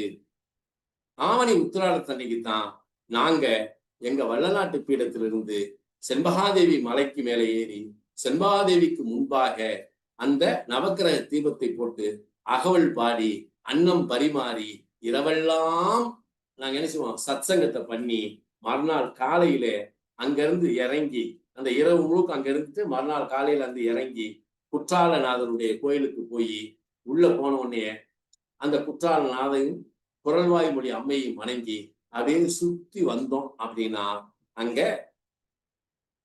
நம்ம இவருடைய அகத்தியருடைய சிஷியர் சிவாலய மாமுனி பிரதிஷ்டை பண்ண மகாமேரு ஒன்று இருக்கு, அதாவது ராஜராஜேஸ்வரி பீடம். அந்த பீடத்துல நாங்க என்ன செய்வோம், பூஜை பண்ணி குங்குமார்ச்சனை பண்ணி அதுல நிறைய பூஜைகள் பண்ணி அந்த அந்த மகாமேரு பீடத்தை 27 சுற்றுக்கள் சுற்றி வணங்கி வந்தால் சகலமும் கைகூடும் என்பது விதி. அதை நான் கிட்டத்தட்ட 16 வருடங்கள் நான் செய்திருக்கேன். அது ஒரு பெரிய பாக்கியம் எனக்கு கிடைச்சது. ஆனா எங்கய்யா நான் சென்பாது, இப்ப அங்கெல்லாம் ஃபாரஸ்ட் இதுல இருக்காங்க, அதனால யாரும் விடுறது இல்லை. எங்க கோயிலுக்கு மட்டும் ஒரு 10 பேருக்கு அனுமதி, அதனால 10 பேர் மட்டும் போயிட்டு வர்றாங்க. அது ஏதோ ஒரு கட்டுப்பாடு. இப்ப நாம என்ன செய்யலாம், இதுல ஒரு விஷயத்தை நல்லா தெரிஞ்சுக்குங்க. வைகாசி மாசம் வரக்கூடிய திருவோண நட்சத்திரம், வைகாசி மாசம் வரக்கூடிய திருவோண நட்சத்திரம், புரட்டாசி மாசம் வரக்கூடிய திருவோண நட்சத்திரம், பங்குனி மாதம் வரக்கூடிய திருவோண நட்சத்திரம். என்ன இதுல கார்த்திகை மாசம் இருக்கக்கூடிய திருவோண நட்சத்திரம் எடுக்கலாம், ஆனா அது வேண்டாம். மீனம், அதாவது பங்குனி மாதம் வரக்கூடிய திருவோண நட்சத்திரம், வைகாசி மாசம் வரக்கூடிய திருவோண நட்சத்திரம், புரட்டாசி மாசம் வரக்கூடிய திருவோண நட்சத்திரம். இந்த 3 மாதங்களில் வரக்கூடிய திருவோண நட்சத்திரத்தன்று என்றாவது ஒரு நாள் உங்களுக்கு சமயம் கிடைத்தால் நீங்கள் தென்காசி சென்று குற்றாலநாதர் கோவிலில் இருக்கக்கூடிய இந்த மகாமேருவை வழிபட்டு வந்தால் உங்களுக்கு உங்கள் வாழ்வியல் இருக்கக்கூடிய குறையை, வாழ்வியல் நமக்கு எல்லாத்துக்கும் குறை, ஒருத்தர் கல்யாணம் ஆகாம இருக்கலாம், ஒருத்தர் குழந்தை இல்லாம இருக்கலாம், ஒருத்தர் வேலை இல்லாம இருக்கலாம், அதே மாதிரி ஒருத்தருக்கு வந்து படிப்பு இல்லாம இருக்கலாம், படிக்கிற எதுவா இருந்தாலும் சரி, நீங்க அந்த பீடத்தை போய் நல்ல அழகா குங்குமார்ச்சனை பண்ணி 27 சுற்றுகள் சுற்றி வாங்க. உங்க வாழ்க்கையில் மிகப்பெரிய ஒரு மாற்றத்தையும் மலர்ச்சியும் நீங்கள் பார்க்கலாம். ஆவணி உத்திராடத்தன்று நாங்க செண்பாதேவி மலைக்கு போக முடியாதியா அப்படின்னா, அன்னைக்கு ஆவணி மாசம் கரெக்டா 19ஆம் தேதி தலைவர் எங்க இருப்பாரு? சூரியன் பூர நட்சத்திரத்துல தான் இருப்பார், சுக்கிரனுடைய நட்சத்திரத்துல இருப்பார். திருவண்ணாமலையை கிரிவலம் வரலாம். திருவண்ணாமலை அற்புதமான கிரிவலம், அங்க வரலாம். அது அல்லாது உங்கள் ஊரில் இருக்கக்கூடிய மலையை சுற்றி வரலாம், அது செய்யலாம். ஏன்னா அன்னைக்கு மலையை சுத்தி வரணும். ஆனா அது அருணாச்சலேஸ்வரர் கோயிலா இருந்தா அற்புத சக்தி. அன்னைக்கு அருணாச்சலேஸ்வரர்ல சுத்தி வந்து நம்ம அருணாச்சல சுவாமியை கும்பிட்டுட்டு, என்ன திருவண்ணாமலை ஐயனை கும்பிட்டுட்டு அப்படியே நம்ம போய் என்ன செய்யணும்னா, அதை நம்ம உண்ணாமலை நாய் போய், அன்னைக்கு உண்ணாமலை நாய்க்கு தான் சக்தி இருக்கும். அவர்கிட்ட போய் வேண்டிட்டு, கொடிமரத்துக்கிட்ட நின்று வேண்டி அவளை போய் பார்த்துட்டு வெளியே வந்தா சித்திரகுப்தனுடைய பீடம் ஒண்ணு இருக்கும், அதுல ஒரு நெய் விளக்கு மட்டும் போட்டுவாங்க போதும். அடேங்க அப்பா, என்ன சக்தி! இது முடியலையா, வீட்டுல ஒரு நெய் தீபம் போடுங்க. அண்ணாமலையார் படம் இருந்தா தூக்கி வைங்க. அன்னைக்கு நல்ல நெய்வேத்தியம் பண்ணுங்க. உங்களுடைய எல்லா தெய்வங்களையும் அங்க இழுங்க. உங்களுக்கு என்ன வேண்டியது அன்னைக்கு தான் நீங்க என்ன செய்யணும்னா, நீங்க யாராருக்கு நன்றி சொல்ல வேண்டும், அந்த நாள் ஆவணி உத்தராயணத்துல நீங்க நன்றி சொல்லணும். அன்னைக்கு நன்றி சொல்றது, நீங்க இதுவரைக்கும் என்னென்ன குறை வச்சிருக்கீங்களோ அத்தனை நீக்கக்கூடிய ஒரு நாள் அது. அப்ப அந்த நாளில் நீங்க வந்து ஈன்ற தாய் தந்தைக்கு ஒரு நன்றி சொல்லுங்க, உங்க முன்னோர்களுக்கு நன்றி சொல்லுங்க, குலதெய்வத்துக்கு நன்றி சொல்லுங்க, இஷ்ட தெய்வத்துக்கு நன்றி சொல்லுங்க, உங்க ஊர்ல இருக்கக்கூடிய தெய்வத்துக்கு நன்றி சொல்லுங்க. அதை விட உற்றார் உறவினர் யாரெல்லாம் உங்ககிட்ட நல்ல உறவு வச்சிருக்காங்களோ அவங்களுக்கு நன்றி சொல்லுங்க. உங்களுக்கு வாழ்க்கையில ஏதாவது ஒரு சந்தர்ப்பத்துல ஒரு சின்ன உதவியா இருந்தாலும் அது வாழ்க்கையினுடைய பெரிய உயர்வுக்கு காரணமா இருந்திருக்கும். அந்த அற்புதமான மனிதனை நினைச்சு நன்றி சொல்லுங்க. உங்க வீட்டுல இருக்கக்கூடிய அனைவருக்கும் நன்றி சொல்லுங்க. பிரபஞ்ச தேவனுக்கும் 33 கோடி தேவர்களுக்கும் அன்னைக்கு நன்றி சொல்லுங்க. இந்த பிரபஞ்சத்துல காண முடியாத ஒரு அற்புத சக்தி அன்றைக்கு உங்கள் ஆத்மாவிலும் உங்கள் இல்லத்திலும் புகுந்து உங்களுக்கு சகல விதமான சௌபாக்கியங்களையும் கொடுத்து வாழ்க்கையினுடைய திருப்பம் உங்களுக்கு உண்டு என்பதை இந்த இடத்துல ஆணித்தரமா சொல்லி, இந்த அற்புதமான மாலை நேரத்துல என்ன போன ஞாயிற்றுக்கிழமை டிராவல்ல இருந்ததுனால எடுக்க முடியல. ஏன்னா அது இப்படி இல்லை. ஆனா இன்னைக்கு பாருங்க, உங்களுக்கு இது ஒரு பெரிய நமக்குள்ள ஒரு அற்புதமான நாள். இந்த நாளில் உங்கள் அனைவரையும் வணங்கி என்னுடைய வாழ்த்துக்களை சொல்லி, நான் வணங்கும் வளநாட்டு சித்தர் உங்கள் இல்லமெல்லாம் வந்திருந்து நல்ல மகிழ்வும் சந்தோஷமும் ஆனந்தமும் ஐஸ்வர்யமும் ஆரோக்கியத்தையும் தந்தரவாய் வேண்டிக் கொள்கின்றேன். வாழ்த்துக்கள். நன்றி நன்றி நன்றி. ஐயா, நான் குஜராத்ல இருந்தேன் ஐயா. குஜராத்ல இந்த இல்ல இருந்தேன். அப்ப அவங்க இந்த நீங்க சொன்னீங்களா, பட் இந்த நாளான்ட்டு எனக்கு தெரியல. ஒரு நாள் அவங்க இப்படி எல்லாருக்கும் நன்றி சொல்லி வீடு வீடா போய் தன்னுடைய அப்பா அம்மா குழந்தைங்க தான் பண்ணின தப்பெல்லாம் மன்னிக்க சொல்லிட்டு சண்டை போட்டிருந்தா அன்னைக்கு அவங்க சேர்ந்துருவாங்களாம் ஐயா. எவ்வளவு பெரிய சண்டையா இருந்தாலும் இத சொல்லி அன்னைக்கு. ஆமா, அது இப்ப ரொம்ப அருமையா. நான் வருஷம் அங்க இருந்ததுனால நான் அவங்க கூட போய் பார்த்திருக்கேன். ரொம்ப அற்புதமா இருக்கு. எனக்கு அதுக்கு அன்னைக்கு தெரியல. பட் இப்போ நீங்க சொன்னதுக்கு அப்புறம் அதே மாதிரி இந்த நகை எல்லாத்தையும் பஞ்சகவ்யம் வச்சு அவங்க தன்தேரஸ் அப்படின்ட்டு இந்த நகை வளர்றதுக்காக நகை அவ்வளவையும் பரப்பி வச்சு பஞ்சகவ்யம் வச்சு உபாரணம் காட்டி குஜராத்ல இதெல்லாம் நீங்க சொன்ன இதெல்லாம் அங்க இருந்துச்சியா. குஜராத்துக்கார ஏன் வளர்ச்சி அடைகிறான் தெரியுமா? புரியுது, இப்பதான் புரியுது. இதுதான். ஆமா ஆமாயா. ஐயோ, ஒவ்வொரு வீட்லயும் நார்த் இந்தியன். ஆனா எனக்கு அவன் செய்யறான்னு எனக்கு தெரியாது. ஆனா செய்யறாங்க. நான் உணர்ந்து ராசி மன்றத்துல இப்படி இருக்குன்னு நான் நீங்க உங்களுக்கு சொல்றேன். ஆனா குஜராத்காரன் பூஜை பண்ணா எனக்கு தெரியாது. சரி, நான் இருந்ததுனால ஐயா நீங்க இவ்வளவு பண்றாங்க. எல்லாம் நம்ம மீனாட்சி தான். அந்த மீனாட்சி நீங்க சொல்ல கண்டுதானேயா தெரியறது. நீங்க எல்லாருக்கும் குடுக்குறீங்க இல்லையா, வாரி வழங்குறீங்களே. இதை விட மீனாட்சி மட்டும் எனக்குள்ள இல்லைன்னா நான் ஒரு முட்டாளாவே இருந்திருப்பேன், முரடனா தான் இருந்திருப்பேன். ஏன்னா அந்த முரட்டுத்தனமும் அந்த முட்டாள்தனமும் எனக்கு முரட்டுத்தனம் எங்க போச்சுன்னே தெரியல. இப்ப சின்ன விஷயத்துக்கெல்லாம் பயப்படுறேன். அன்னைக்கு பயம்ன்றதெல்லாம் என்னன்னே கிடையாது. ஏன்னா பயம்ன்றதெல்லாம் என்னமே கிடையாது. இரவு நேரத்துல சின்னதா ஒரு சின்ன இதை எடுத்து அப்படி பின்னாடி சொருகிக்கிட்டு அப்படியே வீதியில வளம் வந்ததுல நான் இன்னைக்கு மறக்கல. ஆனா இன்னைக்கு சின்ன விஷயத்த அப்படியே ஃபீல் பண்ணி பயப்படுறேன். யாராவது வந்தா ஒரு சின்ன பையன் வந்தா நம்பி என்னது அண்ணாச்சி கோச்சுக்காதீங்க அண்ணாச்சி இப்ப இப்படி பேசுறேன். அன்னைக்குதான் அப்படின்னு முன்னாடி வந்து ஒற்றே அற அவனை வர்ற அப்படின்ற அந்த பொண்ணையா இன்னைக்கு இல்ல, கோலை ஆயிட்டேன். அந்த ஆன்மீகம் தான் அதுக்கு காரணம். மீனாட்சி தான் காரணம். சரியா? நல்ல அற்புதமான விஷயம். இதை செய்யுங்க. ஏன்னா ஆவணி மாசத்துல விட்டுறாதீங்க மக்களா. ஆவணி மாசத்துலதான் நமக்கு சகலமும் சகல குற்றங்களையும் சாபங்களையும் பாவங்களையும் போக்கக்கூடிய வல்லமை படைத்த ஒரு மாதம் எது என்றால் அது ஆவணி மாதம். ஆவணி மாசம் தான் அவங்க செய்வாங்க. இந்த ஒரு மாசம் இந்த ஆடியில ஃபுல்லும் விரதம் இருப்பாங்க, பூஜை பண்ணுவாங்க. அதாவது ஒரு காலகட்டத்துல குழந்தைகள் கூட இருக்கும் விரதம். ஆமா, ஒரு காலகட்டத்துல எப்படின்னா 2 மணி, அதாவது ஆடி மாதம் அமாவாசை முடிஞ்சு 3வது நாள் நான் விரதம் தொடங்குவேன்.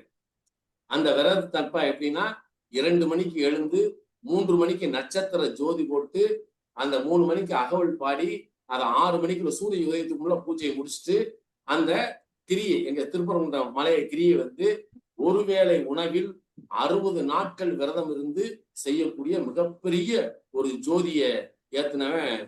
அதாவது அப்படி இருந்தோம். 2 மணிக்கு நான் எந்திரிச்சு நான் குளிச்சு முடிச்சுட்டு வர்றதுக்குள்ள என் மனைவி எந்திரிச்சு என்ன செய்வாங்க, அந்த நட்சத்திர ஜோதி போடுறதுக்கு எல்லாம் அந்த இடத்த சுத்தப்படுத்தி செஞ்சு வச்சு எல்லாத்தையும் எடுத்து வச்சு நான் அப்படியே 3 மணிக்கு உட்கார்றதுக்கு முன்னாடி கொஞ்சோண்டு ஒரு காஃபி கொடுப்பாங்க. குடிச்சிட்டு அப்படியே பூஜையை ஆரம்பிச்சா அப்படியே 6 மணிக்குள்ள பூஜையை முடிச்சுட்டு அப்படியே எந்திரிச்சு கிரிவலம் வந்துருவேன். திருப்பரங்குன்றம் நல்லா தெரிஞ்சுக்குங்க. இதுல அதாவது ஒரு மகத்துவம் வாய்ந்த ஒரு பிரபஞ்ச சூட்சுமம் என்ன அப்படின்னா, நம்ம ஒவ்வொரு தெய்வத்தையும் போய் வணங்கிட்டு இருக்கிறதுக்கு முடியாது. ஆனா ஒரே வார்த்தையில 33 கோடி தேவர்கள் சாட்சியாக சொல்லுவாங்க. நீங்க நல்லா கொஞ்சீங்களா? சொல்லும் போதே 33 கோடி தேவர்கள் சாட்சியாக, இது சொல்லியாச்சுன்னா சரி, அந்த மாவனை எங்கிட்ட ஏற முடியாது. அப்ப 33 கோடி தேவர்கள் தான் இந்த பிரபஞ்சத்தினுடைய தலகர்த்தர்கள். இவர்கள் ஒன்று கூடி 33 கோடி தேவர், அதுல ரிஷிகள் இருக்கான், ஞானிகள் இருக்கான், தவசிகள் இருக்கான், யோகிகள் இருக்கான், தெய்வங்கள் இருக்கு, எல்லா மூர்த்திகளும் அங்க இருக்கான். எங்க திருப்பரங்குன்றத்துல முருகனும் தெய்வானையுடைய திருமணத்திற்கு சகலரும் இருந்து செஞ்ச இடம் அது ஒண்ணுதான் இந்த உலகத்திலேயே. அதனால அந்த பௌர்ணமி அன்று அந்த மலைய அப்படின்னு ஒரு சுத்தி வந்தாலே 33 கோடி தேவர்களுடைய ஆசீர்வாதம் உனக்கு கிடைக்கும். நான் கைலாயத்தை நீ வந்து 3 முறை மழை வருவதற்கு, அருணகிரியை வந்து 6 முறை மழை வருவதற்கு, திருப்பரங்குன்றத்தினுடைய சத்தியகிரிய பாருங்க. இதுல வேடிக்கை என்ன தெரியுமா? சத்தியகிரி ஒரு முறை மழை வந்தாலே போதும், சகலமும். அதுல என்ன ஒரு பெரிய வேடிக்கைன்னா, எங்க திருப்பரங்குன்றத்துல இருக்க எங்க ஊர் பேர் சத்தியகிரீஸ்வரர். யாரு? திருப்பரங்குன்ற மலையில இருக்கிறவர் சத்தியகிரீஸ்வரர். எங்க திருப்பரங்குன்றத்துல உண்மையான உழைப்பாளி, சாதாரண ஒரு சித்தாளாக இருந்தால் கூட அவனை மிகப்பெரிய கான்ட்ராக்ட் ஆகி கோடிக்கணக்கான சொத்துக்கு அதிபதியாக்கி விட்டுருவாரு எங்க சத்தியகிரி. ஆனால் அவன் செய்யும் தொழிலில், எந்த தொழிலில் இருந்தாலும் சரி, அந்த தொழில கள்ளங்கபடத்தோடு அவன் தொழில் செய்வானானால் சத்தியகிரி எவ்வளவு பெரிய கோடீஸ்வரனையும் மண்ணக்க வச்சுக்குவார், கீழே வந்துருக்கான்.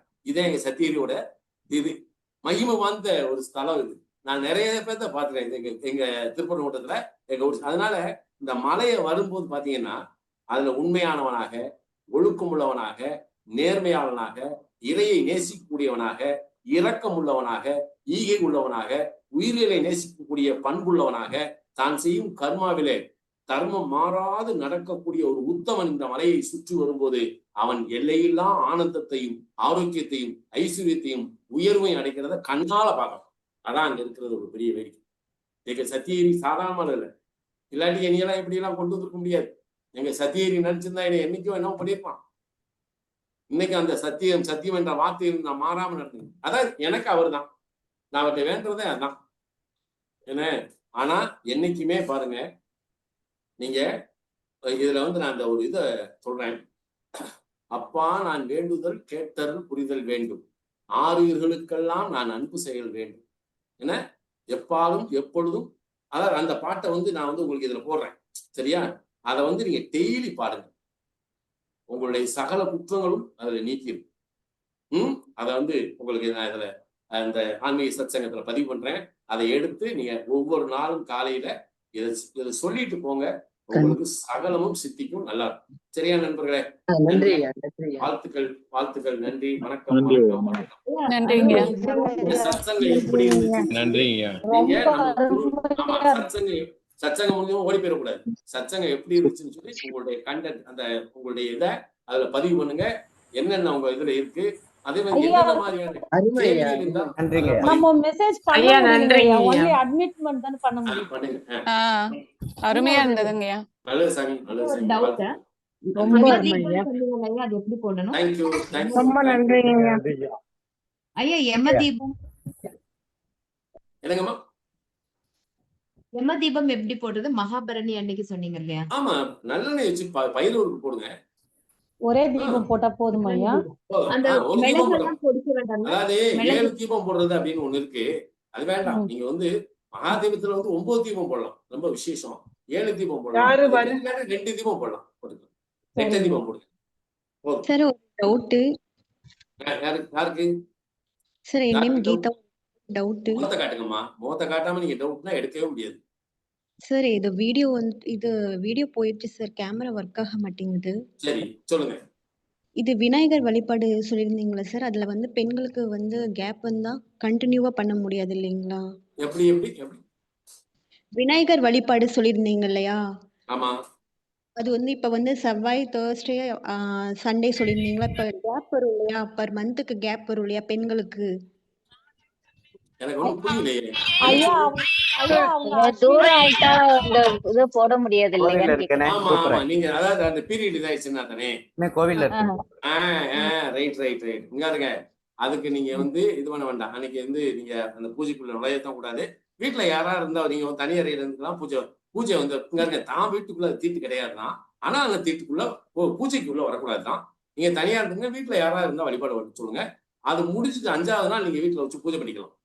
பெண்களுக்கு அது ஒரு பெரிய கோயில் போய் போடுறோம் இல்லையா? கோயில் அந்த சுத்துவோம் இல்லையா? ஆமா. அதையே நான் கேக்குறேன். அதுக்கு போக முடியாது. அப்ப மறுபடியும் போகக்கூடாது போகக்கூடாது போகக்கூடாது. ஐயோ, அந்த அப்ப இப்ப காலத்துல கண்டினியூவா அந்த வராது இல்லையா? காலத்துல என்ன சாமி? கண்டினியூவா வராது இல்ல சார்? அப்ப பரவாயில்லைங்களா? அதனால பெண்களுக்கு அது விதிவிலக்கு சாமி. பெண்களுக்கு அது விதிவிலக்கு. நீங்க அதை பத்தி பயப்படாதீங்க. சரியா? Okay sir. ஆமா, Thank you. உங்களுக்கு அது விதிவிலக்கு. அதனால Okay. Don't worry. Okay. Sir இன்னொரு கொஸ்டின் சார். ம். சார் இப்ப ஜாபுக்கு சொல்லுங்க சார். கொஞ்சம் கவர்மெண்ட் ஜாபுக்கு ரிலேட்டடா கொஞ்சம் பரிகாரம் ஏதாவது. அதெல்லாம் உங்களுடைய இதை பார்த்து தான் செய்யணும். உங்களுக்கு என்ன கிரகம் வழிகாட்டுது, உங்களுடைய ஜாதக ரீதியா இருக்கக்கூடிய கிரக நிலைகள் எப்படி இருக்கு, அதெல்லாம் பார்த்துத்தானே நம்ம இதை சொல்லணும். கரெக்ட். ஆனா கொஞ்சம் பார்க்கணும்ல. நான் வாட்டி இங்க வச்சு சொன்னேன், எல்லாரும் நான் சொல்றது செய்ய ஆரம்பிச்சாங்கன்னு வைங்க. ஆமா. அது அவ்வளவு சாத்தியம் இல்லையில. அப்புறம் எல்லாரும் செஞ்சு போட்டு இவன் சொன்னா அது நடக்கல அப்படின்னு பொது வழியில பேசிடுவாங்கம்மா. சார் இப்ப நீங்க காமனா சொல்றீங்களா? அந்த மாதிரி காமனா ஜென்ரலா இது ஓகேவா இருக்கும் அப்படிங்கிற மாதிரி ஒரு ஜாபுக்கு ஏதாவது ஒரு இது சொல்லுங்க சார். அது ஒரு சப்ஜெக்ட். அது இந்த நேரம் வேண்டாம், இன்னொரு நாள். Okay okay sir. Okay, thank you. நன்றி, நன்றி, வாழ்த்துக்கள். நன்றிங்க ஐயா. ஐயா நன்றி ஐயா. நன்றி ஐயா. வணக்கம், வணக்கம்.